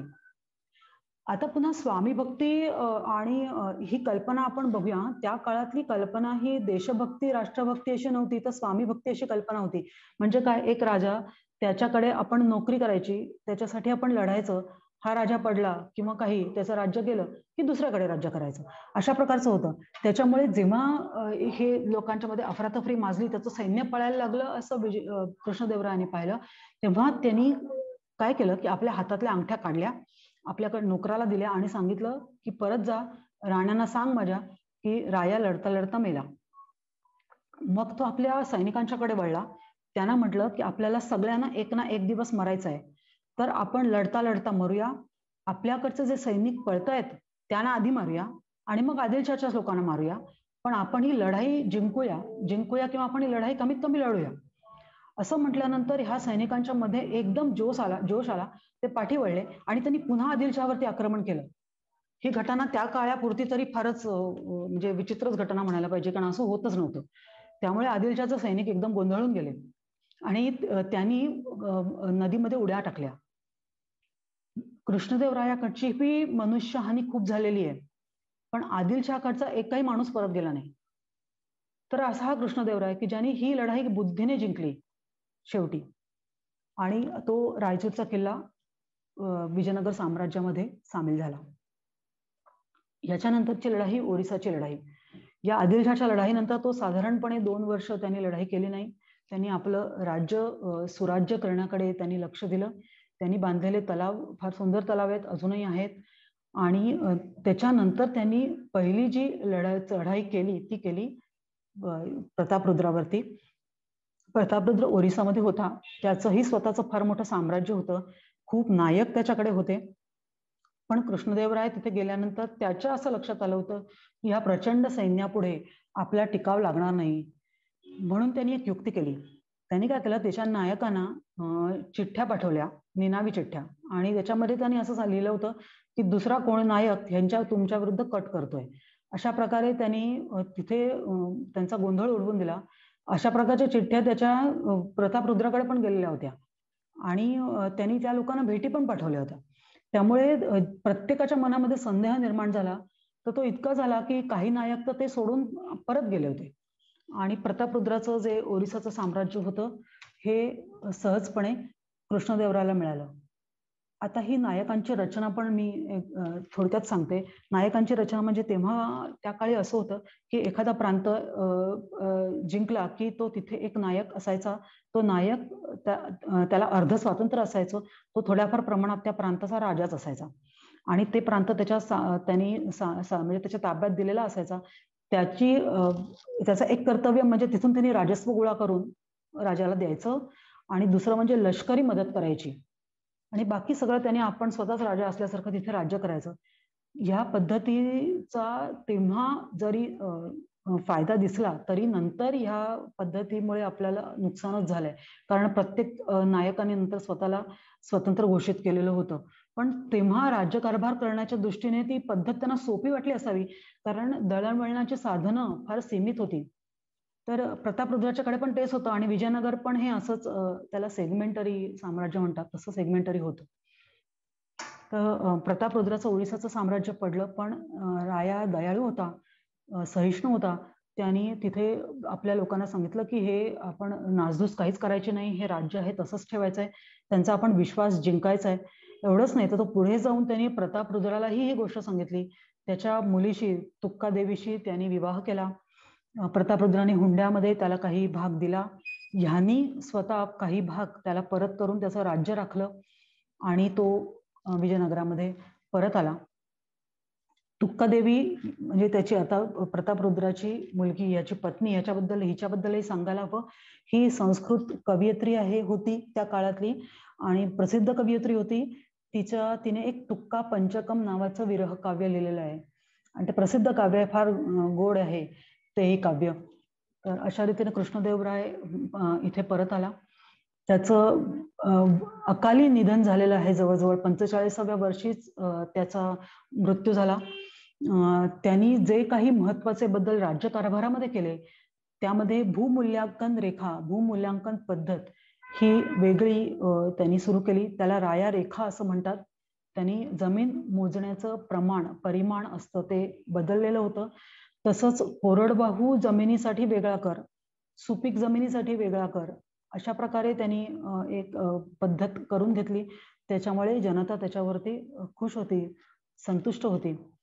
तर असा हा राजा फर्नाव नूनेज आणि डोमिंगो पेस हे जेव्हा त्याच्या राज्यामध्ये राहिलेले होते तेव्हा ते त्याचे पाहुणे होते आणि त्यांनी अगदी बारीक सारीक गोष्टींचं वर्णन केलेलं आहे. म्हणजे कृष्णदेवरायांनी आपल्या दरबारामधली अदब काय ठेवली होती, की त्यांनी तो राजदूतांना कसा वागवायचा, इथपासून ते महानवमी उत्सव म्हणजे आपल्याकडचा दसरा आता आपण जो करतो तो महानवमी उत्सव कसा तो करत होता याचं वर्णन त्यांनी केलेलं आहे. महानवमी उत्सवामध्ये जे काही व्हायचं त्याची जी शिल्प आहेत ती तिथल्या महानवमी चौथऱ्यावरती कोरलेली आहेत. महानवमी प्लॅटफॉर्म हम्पीमध्ये आहे आणि आता तिथे फक्त दगडच तो उरलेला आहे. त्याच्यावरचं जे लाकडी बांधकाम होतं ज्याचं वर्णन नोनीज करतो ते आता दिसत नाही, पण त्यांनी त्याचं इतकं वर्णन केलं आहे की ते लाकडाचं जे वरचं बांधकाम होतं त्याच्यावरती मोत्याच्या झालरी होत्या आणि त्याच्यावरती रेशमाचे कपडे लावलेले होते. राजा तिथल्या सिंहासनावरती बसायचा आणि मग एक एक नायक त्याला भेटायला यायचा, त्याला राजस्व द्यायचा, त्याला राजा काही जणांना आपले नजराणे द्यायचा, भेटी द्यायचा आणि असा हा 9 दिवस उत्सव चालायचा. तो राजा अतिशय धार्मिक होता. तो 9 दिवस उपास करायचा. पहाटेपासून त्याची पूजा अर्चना सुरू व्हायची आणि मग देवाच्या पुढे नर्तकींचं नृत्य असायचं, वादन असायचं, हे सगळं व्हायचं. नंतर भोजन लोकांना तो द्यायचा. त्यामध्ये अनेक पक्वान्न असायची. अशा रीतीने हा मोठा धावनोमीचा उत्सव होता.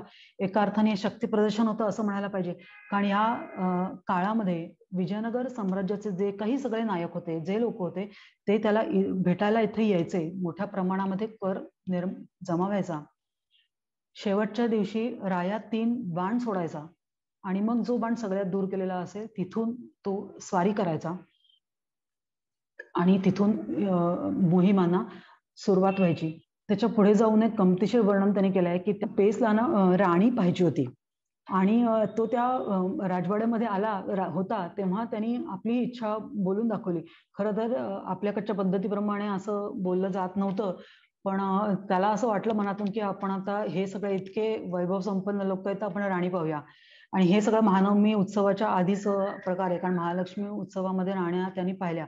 पण त्याच्या आधी तो जेव्हा राजवाड्यामध्ये फिरत होता तेव्हा त्याला एक दासी दिसली आणि तिने इतके दागिने घातलेले होते की त्याला ती राणी वाटली आणि त्यांनी त्या असं लिहून ठेवलंय की म्हणे मला फरकच कळला नाही, इतकं तिने अंगावरती दागिने घातलेले होते. महानवमी उत्सवामध्ये त्यांनी राण्यांचं वर्णन असं केलंय की त्यांच्या अंगावरती इतके दागिने घातलेले आहेत की त्या दागिन्यांच्या भारामुळे वाकलेल्या आहेत. त्यांनी हत्ती पण त्या हत्तींवरती हिऱ्याच्या आणि मोत्याच्या झालरी आहेत आणि सोन्याचे पत्रे लावलेले आहेत. इतकं हत्ती आणि प्रत्येक पशु आणि राण्या आणि सगळेजणच इतके यांच्याकडे नटलेले असतात की यांच्यामध्ये कोण कोण आहे हे कळणंच कठीण आहे, असं वर्णन पेसनी केलेलं आहे. तर त्यांनी चित्रांची वर्णनं केलेली आहेत आणि ती चित्रकलेच्या अभ्यासाच्या दृष्टीने महत्वाची आहेत म्हणून सांगायला पाहिजे. विरूपाक्ष मंदिराच्या छतावरती फार मोठं एक चित्र आहे आणि त्याच्यामध्ये विजयनगराची अशी एक वेगळी चित्रकलेची शैली आहे. नीट पाहिल्यावरती हे लक्षात येतं. त्याला फ्रान्सिस्को सॅको ही शैली म्हणतात. त्याला आणि त्या विजयनगरच्या चित्रकारांनी प्रत्येक चित्राला काळ्या रंगाची बॉर्डर केलेली आहे आणि ती थोडीशी तिरकी आहे. म्हणजे प्रत्येक जी फिगर आहे ना ती किंचितशी अशी तिरकी आहे, पण त्याच्यामध्ये जे वापरण्यात येणारे रंग आहेत ते सगळे भडक किंवा ताजे रंग आहेत आणि आजपर्यंत ते तितकेच ताजे आहेत. आणि त्यातली चित्रकला ही पण इतिहासाचा एक महत्वाचा भाग म्हणून मानायला पाहिजे, कारण चित्रकार तेव्हा त्या प्रसंगामध्ये स्वतः उपस्थित असतो. त्याच्यामुळे त्यावेळच्या परिस्थितीमध्ये राजकारणाची परिस्थिती त्याच्यापेक्षा कपडे दागिने ह्याची माहिती याच्यावरनं मिळते, त्या चित्रांच्यावरून मिळते. म्हणून हे चित्रही तेवढीच महत्वाची आहेत. बार्थोमा नावाचा एक प्रवासी तेव्हा तिकडे आलेला होता. तोही इटालियन होता. तर त्यांनी या संपत्तीबद्दल असं म्हटलंय की राजाच्या घोड्यांच्या वरच्या दागदागिन्यांची किंमत काढली तर ती आपल्या इतक्या शहरा इतकी भरेल, इतकं वर्णन त्याचं केलेलं आहे.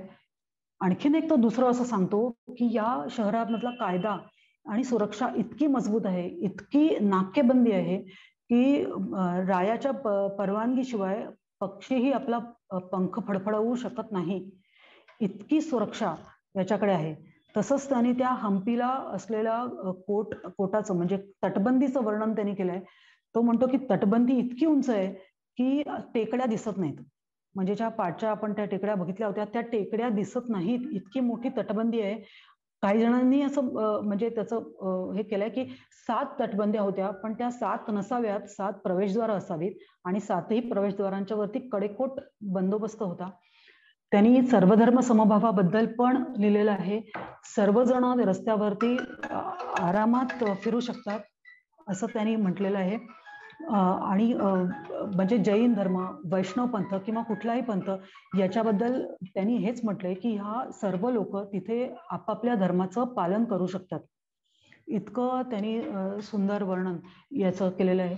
तर हे राज्य केवळ हे स्वराज्य नव्हतं तर सुराज्यही होतं हे सांगण्यासाठी ह्या परदेशी लेखकांनी लिहिलेले पुरावे पुरेसे आहेत. आता शेवटचं साम्राज्य आहे अराविडू घराणं. तुळू घराण्याचा जो शेवटचा शासक होता तो नामधारी होता. त्याचं नाव होतं सदाशिवराय. तो वयाने फार लहान होता, त्यामुळे नामधारी तो राहिला आणि त्याच्या दरबारात असलेला रामराया म्हणजे कृष्णदेवरायाचा जावई त्यांनी हे राज्य नंतर आपल्या हातामध्ये घेतलं. तोपर्यंत सदाशिवराय हा म्हणजे नामधारी राजा होता आणि रिमोट कंट्रोल सारखा हा रामराया हे साम्राज्य सांभाळत होता. कृष्णदेवरायानंतरचा आलेला अच्युतदेवराय या राजाबद्दलही सांगायला पाहिजे. हाही कर्तृत्ववान राजा होता आणि अच्युतदेवरायाच्या काळात निर्माण झालेलं लेपाक्षीचं मंदिर सुंदर मंदिर आहे. त्याच्यामधली बरीच आश्चर्य आहेत आणि त्यातलं एक आश्चर्य तुम्हाला माहिती असेल की तिथे तरंगता खांब आहे, गुरुत्वाकर्षणाला आव्हान देणारा असा खांब, आणि खरंच आहे. त्याच्या खालून रुमाल घातला तर तो निघतो. अतिशय दुर्लक्षित असं हे मंदिर आहे आंध्र प्रदेशामधलं. हे एक आश्चर्य. तिथे आणखीन काही बाकीचे पण आश्चर्य आहेत. आणि हे ले पाक्षी म्हणजे लाय पक्षी म्हणजे हे पक्षा उठ असं या मंदिराचं नाव आहे. त्याचं कारण म्हणजे जेव्हा श्रीराम या तिकडून चाललेलं ते सीतेच्या शोधासाठी, त्यावेळेला जटायूने त्यांना आपली पूर्ण कहाणी सांगितली की रावण सीतेला घेऊन गेलेला आहे आणि तो जटायू तिथे पडला आणि तो पडल्यानंतर त्या रामाला अतिशय दुःख झालं. त्यांनी त्याला म्हटलं की हे पक्षा उठ, लाय पक्षी. तर अशी ही कहाणी आहे. श्रीरामांच्या अस्तित्वाच्या खुणाने अशा दक्षिणेमध्ये आपल्याला सतत सापडत राहतात आणि त्या लेपाक्षी मंदिराची निर्मिती त्याच्यामध्ये या जटायू बरोबर झालेली आहे. जटायूचं असं एक उद्यान त्यांनी समोर केलंय. तेही आता ते नवीन आहे आणि तेही छान आहे, तेही पाहण्यासारखं आहे. पण लेपाक्षी मंदिरामधली बरीचशी आश्चर्य ती नक्कीच पाहायला हवी.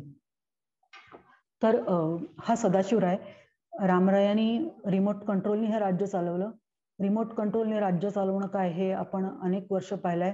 आपल्याकडचा तो रिमोट कंट्रोल परदेशी होता आणि मग त्याच्यामुळे आपण भारतीयांनी तर बराच त्रास सहन केला त्याचा. नंतर तो आता बदललाय नशिबाने. शेवटचा जो राजा सदाशिवराय त्याला बाजूला करून रामदेवराय आला. रामदेवरायने अरिवाडू घराण्याची स्थापना केली. श्रीरंग हा स्थापक आहे असं म्हटलं तरी खऱ्या अर्थाने स्थापक हा रामरायाच आहे.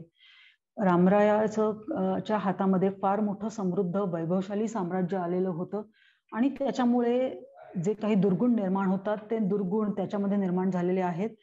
ते म्हणजे घमेंड, सगळ्यात मोठी त्याची घमेंड आणि अति आत्मविश्वास.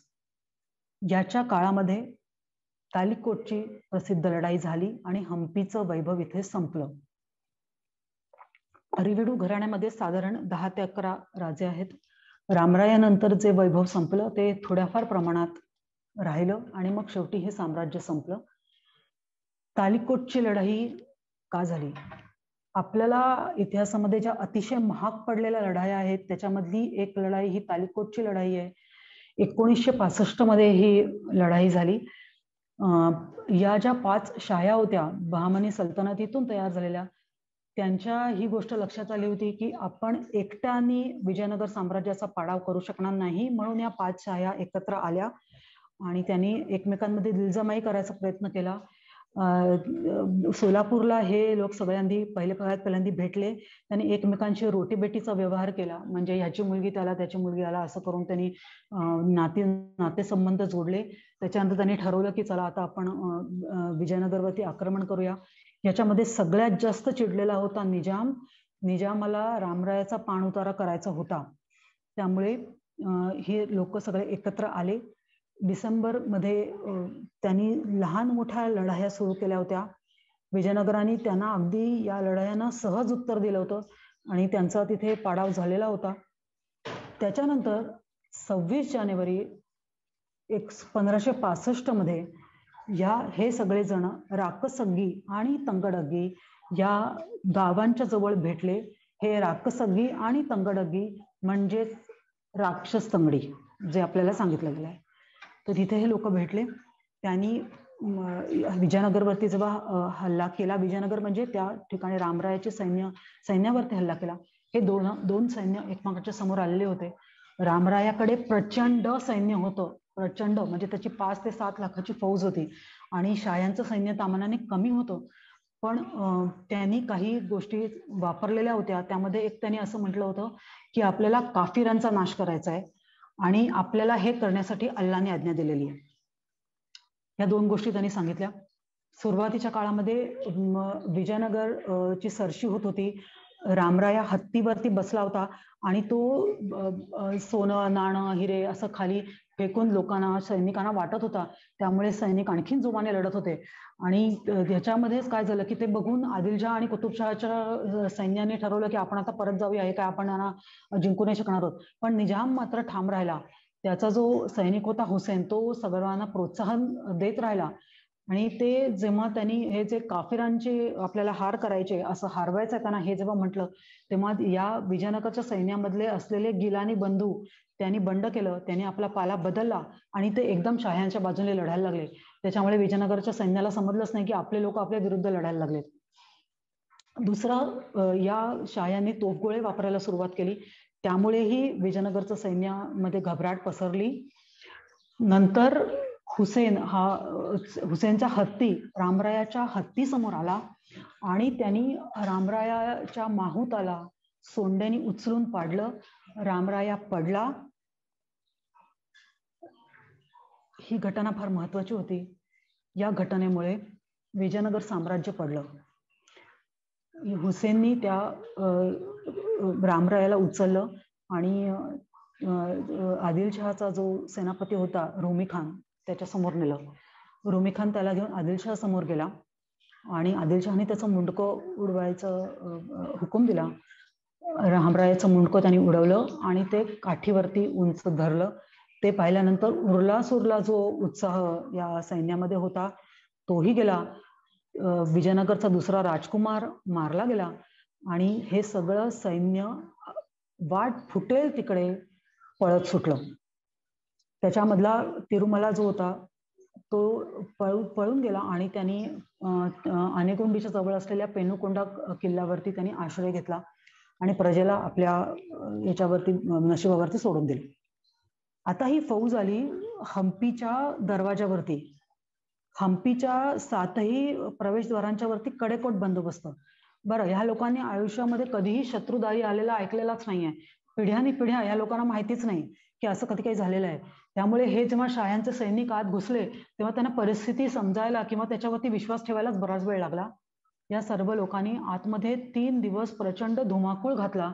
सगळं काही तोडलं, उद्ध्वस्त केलं आणि 6 महिने हे सगळं चाललेलं होतं. 1 आठवडाभराने तेव्हा त्यांना थोडी परिस्थिती स्थिरस्थावर झालेली होती. तेव्हा ह्या शाह्यांनी पुन्हा एकमेकांची असलेले करार सगळे मोडले. सगळेजण परत गेले. थोडंफार साम्राज्याचा जो एक भाग होता तो त्या तिरुमलाला दिला आणि परत सगळेजण आपापल्या वाट्याने परत गेले. त्यांनी इतकी संपत्ती त्यांना तिकडे मिळालेली होती की बरेचसे जे हिरे वगैरे जे काही तिथे सोन्याचे आभूषण वगैरे जी होती ती त्यांनी तिथे आपल्या नोकरांना वाटून टाकलेली होती. आणि बाकी म्हणजे शस्त्रास्त्र आणि हत्ती घोडे हे सगळं घेऊन हे लोक परत गेले. हम्पी इथे पडलं आणि हम्पीचं वैभव पुन्हा कधीही आलं नाही. आता प्रश्न हा आहे की आपण तालिकोटची लढाई का हरलो? तर त्याच्यातली जे महत्वाचं कारण आहे की रामरायाचं वय होतं 70 वर्ष. हा म्हातारा झालेला होता आणि तुलनेने शाह्यांच्याकडचे जे असलेले जे सैनिक होते ते तरुण होते किंवा त्यांचे सेनापतीही तरुण होते. दुसरं ते फार महत्वाचं आहे आपल्या इतिहासामध्ये की आपल्याकडे आधुनिक शस्त्र नव्हती, आधुनिक तंत्रज्ञान नव्हतं. तुम्ही भारतीय इतिहासामधली कुठलीही लढाई पहा जी आपण हरलोय, अगदी चीनची लढाई पहा जी झाली होती, आपल्याकडच्या सैनिकांच्याकडे बर्फामध्ये घालण्यासाठी बूट नव्हते, तरी ते लढले. म्हणजे वीरश्री, धैर्य, शौर्य आणि विजन म्हणजे दूरदृष्टी कशातही काहीच कमी नाही. कमी कशामध्ये पडतो आपण? तर फक्त शस्त्रास्त्रांच्या मध्ये, टेक्निक्स मध्ये आपण कमी पडतो आणि ते तेव्हाही कमी पडलो. एवढं दूर कशाला? पासष्टचं युद्ध कशाला? ते सोडा, आता 26/11चा ताजवरचा झालेला हल्ला पहा ना. ते आतंकवादी आले होते, त्यांच्या हातामध्ये होती AK-47 आणि आपल्या लोकांच्या हातामध्ये होता लाकडी दंडा. काय म्हणजे ते तुलनाच नाही.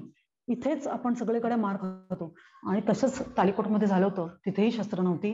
गिलानी बंधूंनी जो दगा दिला होता तोही आपल्याला महागात पडला. या सर्व शाह्यांना एकमेकांना भिडवण्याचं रामरायाचं उन्मत्त धोरण, थोडंसं उद्धट धोरण म्हणायला हवं, त्यामुळे आपलं नुकसान झालं. आणि रामराया होता हत्तीवरती. बरेचसे त्याचे सेनापती आणि जे बाकीचे मंत्री होते ते पण हत्तीवरती होते. हत्ती हळू लढतो, त्याचा चपळता नसते. शाह्यांच्याकडे घोड्यांचा वापर जास्त प्रमाणात होता. हा एक मोठा मुद्दा आहे. आणि सगळ्यात जो कुठल्याही लढाईमध्ये हार देण्यासाठी कारणीभूत असलेला मुद्दा जो असतो तो म्हणजे अति आत्मविश्वास, तोही होता. अशा रीतीने विजयनगर साम्राज्य शेवटी पडलं. साम्राज्य उदयाला येतात, ती पडतात, नवीन साम्राज्य निर्माण होतात. हा सृष्टीचा नियम आहे, पण आपण याच्याकडून शिकायला पाहिजे ही अपेक्षा आहे. रॉबर्ट सुवेल नावाचा एक ब्रिटिश अधिकारी होता. त्याचं कर्नाटकामध्ये राज्य होतं, त्याचं पोस्टिंग होतं आणि तो त्या आसपासच्या प्रांतामध्ये फिरत असताना त्याला काही भग्नावशेष दिसले, काही मूर्ती भग्न झालेल्या दिसल्या आणि काही उंच सुंदर इमारती दिसल्या. त्याला तेव्हा लक्षात आलं की हे काहीतरी कुठेतरी मोठं साम्राज्य होतं किंवा साम्राज्य आहे. आणि अशा प्रकारे अचानक एक दिवस हम्पी आपल्या नजरेसमोर आलं. अशा प्रकारे त्या रॉबर्ट सुवेलनी हम्पी शोधून काढलं. त्याच्यानंतर त्यांनी त्याच्यावरती रिसर्च केला आणि संशोधन केलं आणि त्यांनी एक पुस्तक लिहिलं. त्या पुस्तकाचं नाव आहे द फॉरगॉटन एम्पायर, विस्मृतीत गेलेलं साम्राज्य.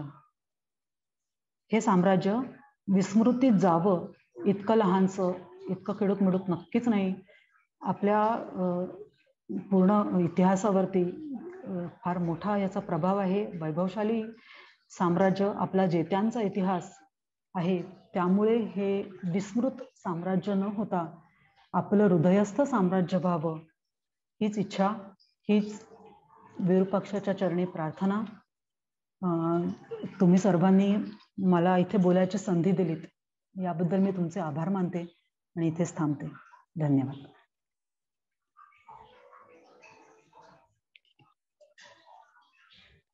फारच सुंदर प्रेझेंटेशन. ऍक्च्युली तास दीड तासामध्ये माझ्या मते सम्यक दर्शन झालं विजयनगरचं. आपल्याला एक छोटीशी ट्रिप करता आली विजयनगरला असं मला वाटलं. ऍक्च्युली खरं तर खूप मोठा, जवळजवळ 310 वर्षांचा इतिहास आपल्याला, आणि 310च्या म्हणजे इव्हन स्थापनेच्या आधी त्याची सुरुवात आहेच. तर एवढा मोठा इतिहास आपल्याला समजून घ्यायला कित्येक वर्ष लागतीलच. अर्थात म्हणजे तुमच्यासारखा व्यासंग प्रत्येकाला लाभो आणि अशी छान मांडणी करता येऊ अशी ऍक्च्युली मी इच्छा करतो इथे. अस्मिता, तुमचे खूप खूप आभार की इतक्या सोप्या भाषेमध्ये तुम्ही इतिहास, हा खरं तर कॉम्प्लिकेटेड आहे. इतिहासामध्ये अनेक युद्ध झालेली आहेत. विजयनगर हा असा इतिहास आहे की ज्याच्यामध्ये खूप कॉम्प्लिकेटेड पॉलिटिक्स पण आहे, राजकीय जर बघितलं त्यावेळच्या ह्याच्यामध्ये बहामानी सुलतानांचं राजकारण किंवा तुघलक वगैरे यांच्याबरोबर ती केलेल्या गोष्टी, नंतर वेगवेगळी घराणी इन्व्हॉल्ड आहे त्याच्यामध्ये, त्यांचे भावंड आणि वेगवेगळ्या इतक्या 300 वर्षामध्ये बऱ्याच वेळेला राजकीय सत्ता ह्याच्यामध्ये म्हणजे सत्तांतर बरंच झालेलं आहे. त्याच्यामुळे इतक्या सोप्या भाषेत तुम्ही मांडणी केली आहे, ऍक्च्युली खरंच खूप सुंदर. मला ऍक्च्युली उल्काचे पण ह्याच्यामध्ये आभार मानावेसे वाटतात की उल्काने अस्मिता ची ओळख करून दिली आणि इथे आणलं, तर मला उल्काचे पण आभार. स्वतःला पण खूप आवडलं. हो, मस्त मस्त अस्मिता कंटिन्युअसली एवढा वेळ बोलते आणि इतकी डिटेल माहिती तिने दिली ना, ते असं वाटत नाही की ती आज पहिल्यांदी हे सेशन घेते. So I am pretty sure Asmita पुढे अजून अशी अनेक सेशन्स आता घेऊ शकशील, राईट? नक्की. थँक्यू सो मच उल्का. थँक्यू चेतन. मला आणि हे सांगायला जरूर आवडेल की म्हणजे अस्मिताशी म्हणजे आधी म्हणजे ह्याच्या तयारीच्या दृष्टीने सुद्धा आमच्या गप्पा झाल्या थोड्याफार. मला त्याच्यात एक गोष्ट म्हणजे ती म्हणजे 2 पुस्तकं वगैरे प्रकाशित करून अत्यंत डाऊन टू अर्थ अशी पर्सनॅलिटी आहे आणि खूप रिसर्च स्कॉलर आहे आणि she has several hundreds of books actually on this topic आणि 10-12 वर्ष प्रदीर्घ मेहनत केलेली आहे आणि मला ती बोलण्यातनं जाणवते. प्रत्येक ठिकाणी प्रत्येक गोष्टीला संदर्भांसकट बोलणं आहे. त्याच्यामुळे मला भयंकर आवडलेलं आहे आणि मला ऍक्च्युली एक अजून एक गोष्ट सांगायची, म्हणजे मला माहितीये की अस्मिता आता मला म्हणेल की उल्काचा काही संबंध नाही, पण मी सगळ्यांना सांगू इच्छिते की अस्मिता ही माझी शाळेतली मैत्रीण आहे, माझ्यापेक्षा सिनियर आहे आणि ती तिच्या बॅचला मेरिटला बोर्डात आलेली होती. चौथी आली होती मेरिट लिस्ट मध्ये. सहावी आली होती मेरिट लिस्ट मध्ये. त्याच्यामुळे जेव्हा तिने मला फेसबुक पेजवर विजयनगरचं साम्राज्य म्हणून तिने जे फेसबुक पेज काढलं तेव्हा ऍड केलं होतं. आधी मला माहिती नव्हतं, म्हटलं असेल काय माहिती, पण नंतर जसजसं ती तिथे माहिती पोस्ट करत गेली, त्यानंतर तिने पुस्तकं प्रकाशन केली, त्याची माहिती टाकत गेली.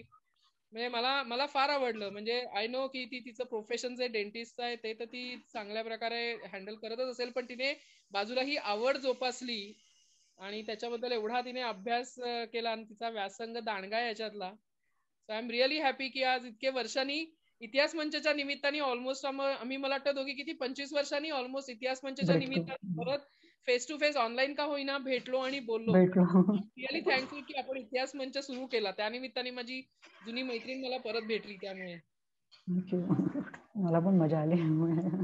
आणि ऍक्च्युली जेव्हा ती म्हणाली की आपल्या बोलण्यामध्ये सुरुवातीला ती म्हणाली की विजयनगरवरती मराठीमध्ये पुस्तकच नाहीयेत, ही गोष्ट मला आश्चर्यकारक वाटली. मला सुद्धा ऐकताना म्हणजे तिला ती टोचली आणि त्याच्यातून तिने एक मोठा व्यासंग निर्माण केला, अभ्यास केला भरपूर आणि आपल्याकडे आता 2 पुस्तकं तिचीच आहेत. हे जरी असं असलं तरी मला असं अजूनही टोचून राहतंय की एवढा प्रदीर्घ श्रीमंत आणि भव्य इतिहास आणि त्याच्यामध्ये मराठी मध्ये पुस्तकं, कारण मराठीमध्ये भारताच्याच नव्हे तर ऍक्च्युली विश्वातल्या म्हणजे अनेक गोष्टींवरती खूप छान पुस्तकं उपलब्ध आहेत. परंतु विजयनगरचा इतिहास हा खर तर मराठ्यांच्या इतिहासाशी अगदी मातृत्व किंवा पितृत्व राखतो, राईट? आणि इतका चांगला इतिहास आणि त्याच्यामध्ये फारशी पुस्तकं नाहीत, ही गोष्ट खरंच आश्चर्यकारक आहे. माझी फार इच्छा आहे की आता ह्या विषयावरती अनेक लोकांनी ह्याच्यामध्ये अभ्यासाला सुरुवात करून माझ्या मते 2 ते 3 पुस्तकं जी असतील त्याच्यापासून 1000-2000 पुस्तकं लिहावीत आणि खरंच म्हणजे वाखाणण्यासारखी गोष्ट आहे. विजयनगरचा इतिहास एवढा श्रीमंत इतिहास आहे, खरंच छान. आपण प्रश्नोत्तरांच्या साठी सुरू करूयात. जर कोणाला काही म्हणजे कॉमेंट्स किंवा क्वेश्चन्स असतील तर you are all welcome. I will start with my own first question. जे हरिहर बुक हे जे बंधू आहेत 5 आणि त्यांनी स्थापना केली, ह्याच्यामध्ये एक्झॅक्टली संदर्भ काय आहेत आपले, की आपण एक्झॅक्टली हे कसं म्हणतो की यांनी स्थापना केली? म्हणजे अर्थात ह्याच्यामध्ये माझ्याकडे तर खरं तर ह्याच्यावरती अमर चित्रकथामध्ये पण एक पुस्तक आहे आणि ऍक्च्युली जी सशाची जी गोष्ट सांगितली की ससा कुत्र्यांचा पाठलाग वगैरे करतोय, ही गोष्ट शनिवार वाड्याच्या बांधणीच्या वेळेला बाजीरावांच्या वेळेला पण ही सांगितली जाते. हीच गोष्ट बखरीमध्ये आहे एक्झॅक्टली. त्यामुळे मला हे नेहमी आश्चर्य, कदाचित हे एक शुभशकून मानण्याचा एक परंपरा असावी. तर जर होयसळ राजा जो बल्लाळ होता, बल्लाळवीर, त्यांनी पण म्हणजे युद्ध केलेली आहेत आणि ह्या विजयनगरच्या स्थापनेच्या मागे त्यांची प्रेरणा आहे का या हरिहर बुक्कांना? आणि विद्यारण्य स्वामींचं योगदान तर आहेच, परंतु त्या बल्लाळ वीर जे आहेत राजे, होयसळ राजे, त्यांचा पण ह्याच्यामध्ये काही म्हणजे स्थापनेमध्ये विजयनगरच्या ह्याच्या दृष्टीमध्ये काही हातभार आहे का? काय वाटतं तुम्हाला त्याच्यावर? नक्कीच आहे. कारण काय माहितीये का, एक समाजाची मानसिकता पण तयार करायला लागते आणि ह्या लोकांनी फार सहजपणे ह्या अल्लादीन आणि ह्या कपूर वगैरे लोकांना ऍक्सेप्ट नाही केलं. होयसळांचं फार मोठं साम्राज्य होतं आणि हे त्यांचं तर 400 वर्ष होतं, पण अर्थात त्याच्यामध्ये काय माहितीये, ते असं एकसंध अशा प्रकारचं ते म्हणता येणार नाही. पण हे बल्लाळ जे राजे आहेत ना, ते 3-4 राजे आहेत आणि हा शेवटचा हा बल्लाळ राजा आहे आणि तो कर्नाटकामध्ये होता आणि तो शूर होता आणि त्यालाही ऍक्च्युअली हीच इच्छा होती की माझं स्वतःचं साम्राज्य इथे पाहिजे. तो चालुक्यांच्याकडे पहिल्यांदा होयसळ राजे नोकरीला होते आणि मग त्यांनी स्वतःचं साम्राज्य वेगळं निर्माण केलेलं होतं.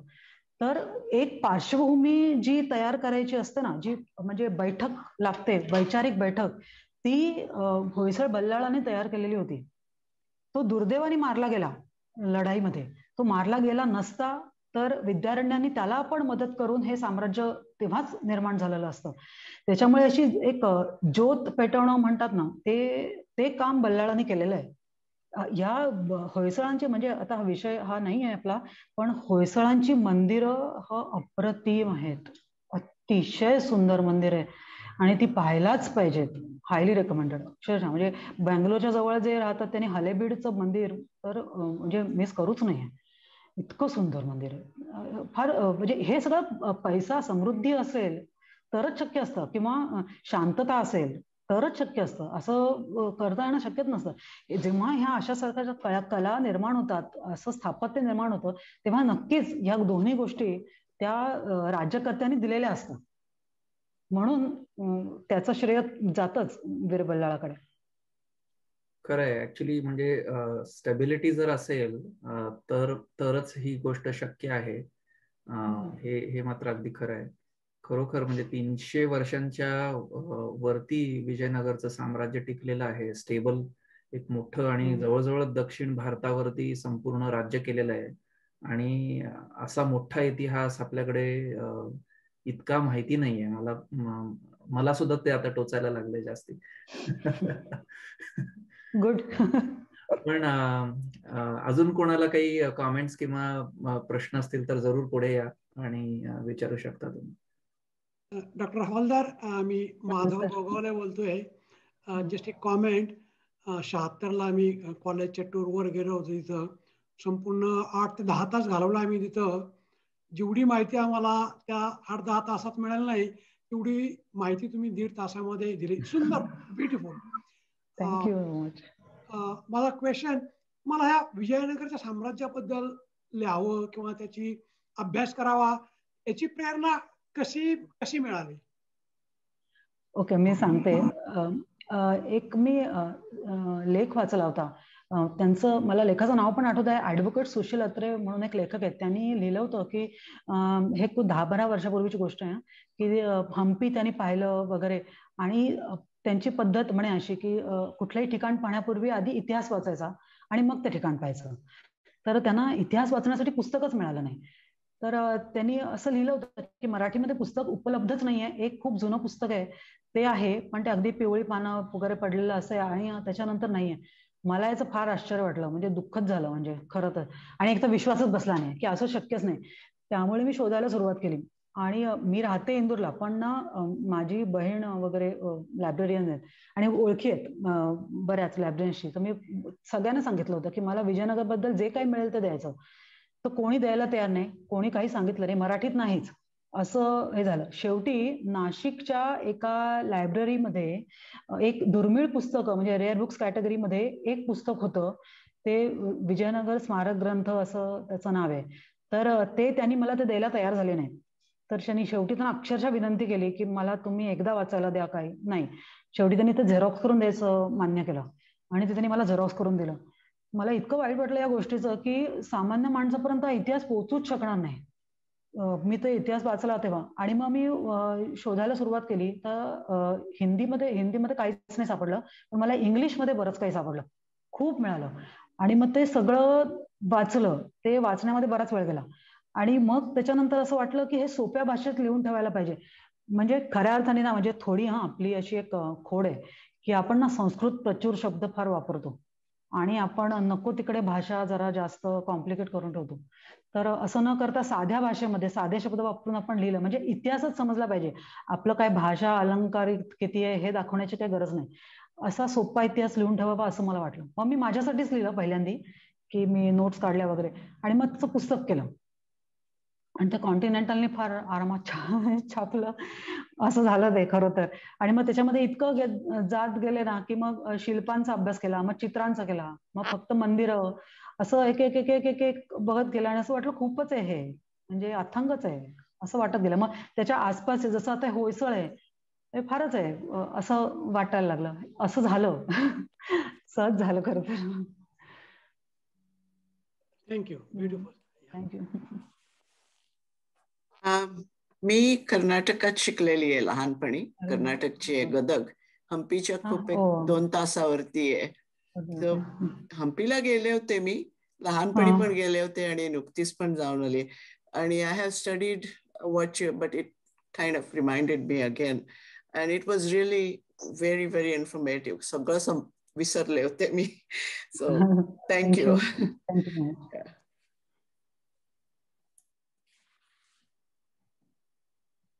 हॅलो. हॅलो. एक खूप सुंदर झालं. मला एक प्रश्न असा आहे की जेव्हा हे विजयनगर साम्राज्याचा विस्तार होत होता त्यावेळेला त्यांनी कधी बहामनी साम्राज्याचा संपूर्ण पराभव करून तिथे विजयनगर साम्राज्य त्या दिशेने विस्तार होईल असा कधी प्रयत्न झाला होता का, केला होता? असा खूपच प्रयत्न झाला. म्हणजे अक्षरशः म्हणजे त्यांना अगदी धुळीला मिळालं होतं.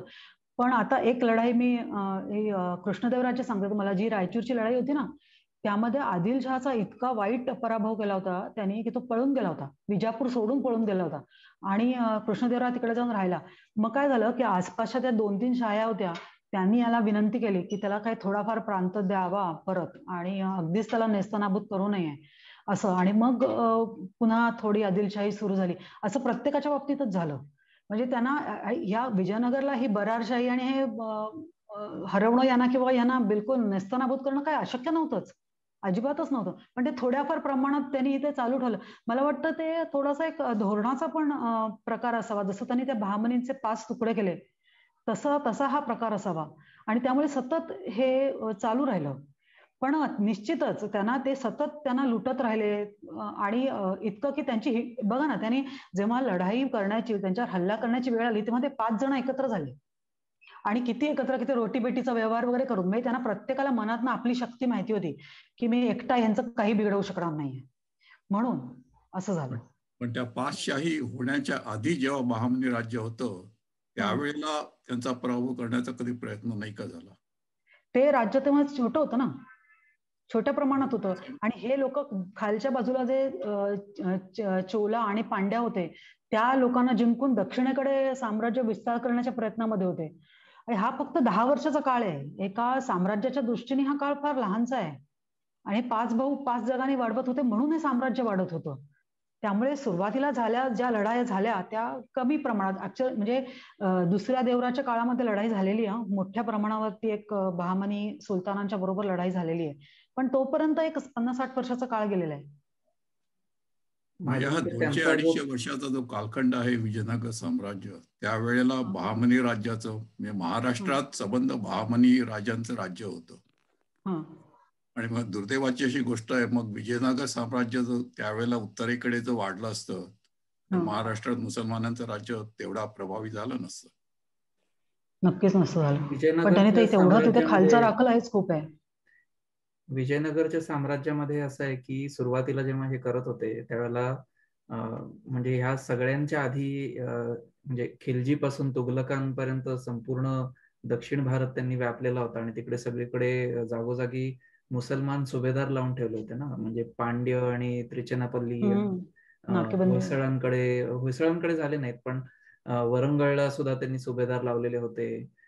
तर ह्याच्यामध्ये ह्या सगळ्यांचा पराभव करून पहिल्यांदा स्वतःची जी घराच्या जवळची मातृभूमी आहे ती त्यांनी स्वच्छता करायला सुरुवात केलेली होती आणि ते सगळं बळकट केल्यानंतर मग ते उत्तरेकडे जायला लागले. बहामनीकडे ते गेले आणि बहामनी खिळखिळी तर त्यांनी केलीच ना.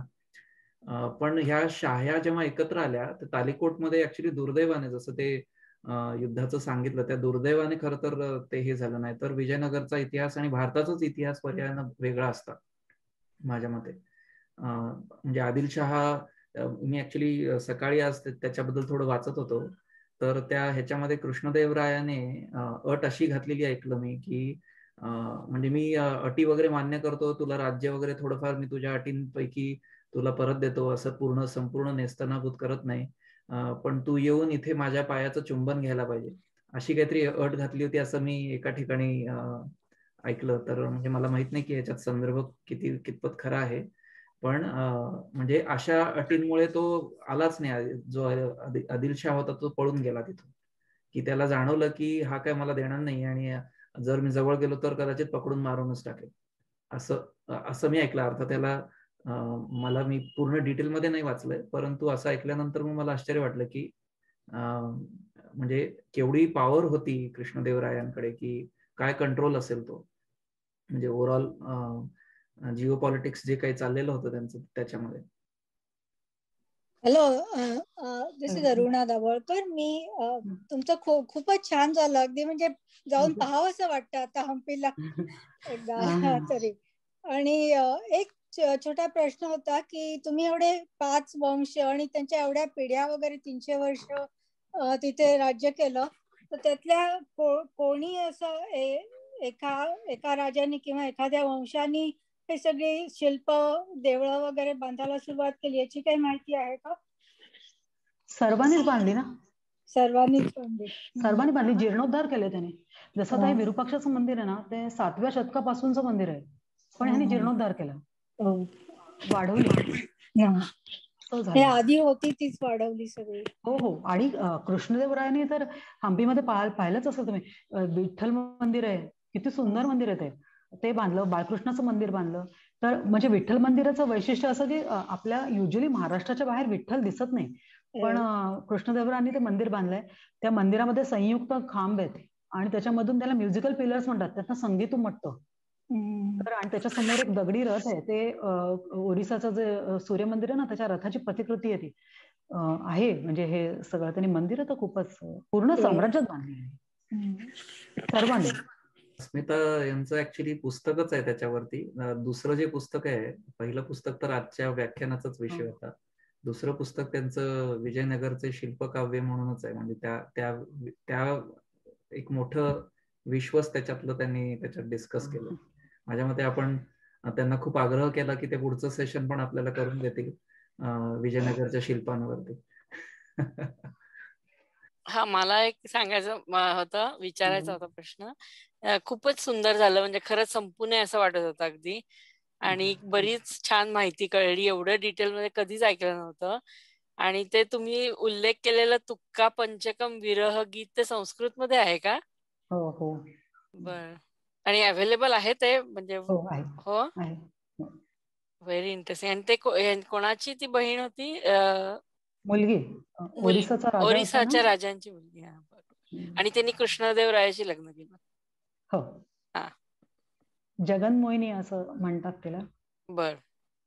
त्या काळामध्ये ना या स्त्रियांचं फार इंटरेस्टिंग आहे की ना, एक तंजावरचा राजा होता, रघुनाथ नायक वगैरे, तर त्यांनी तो असा स्पर्धा घ्यायच्या स्त्रियांच्या, की त्यांनी शतघटिका म्हणजे 100 पदांची रचना एका तासात करायची, आणि अशा स्त्रिया त्याच्यामध्ये भाग घ्यायच्या.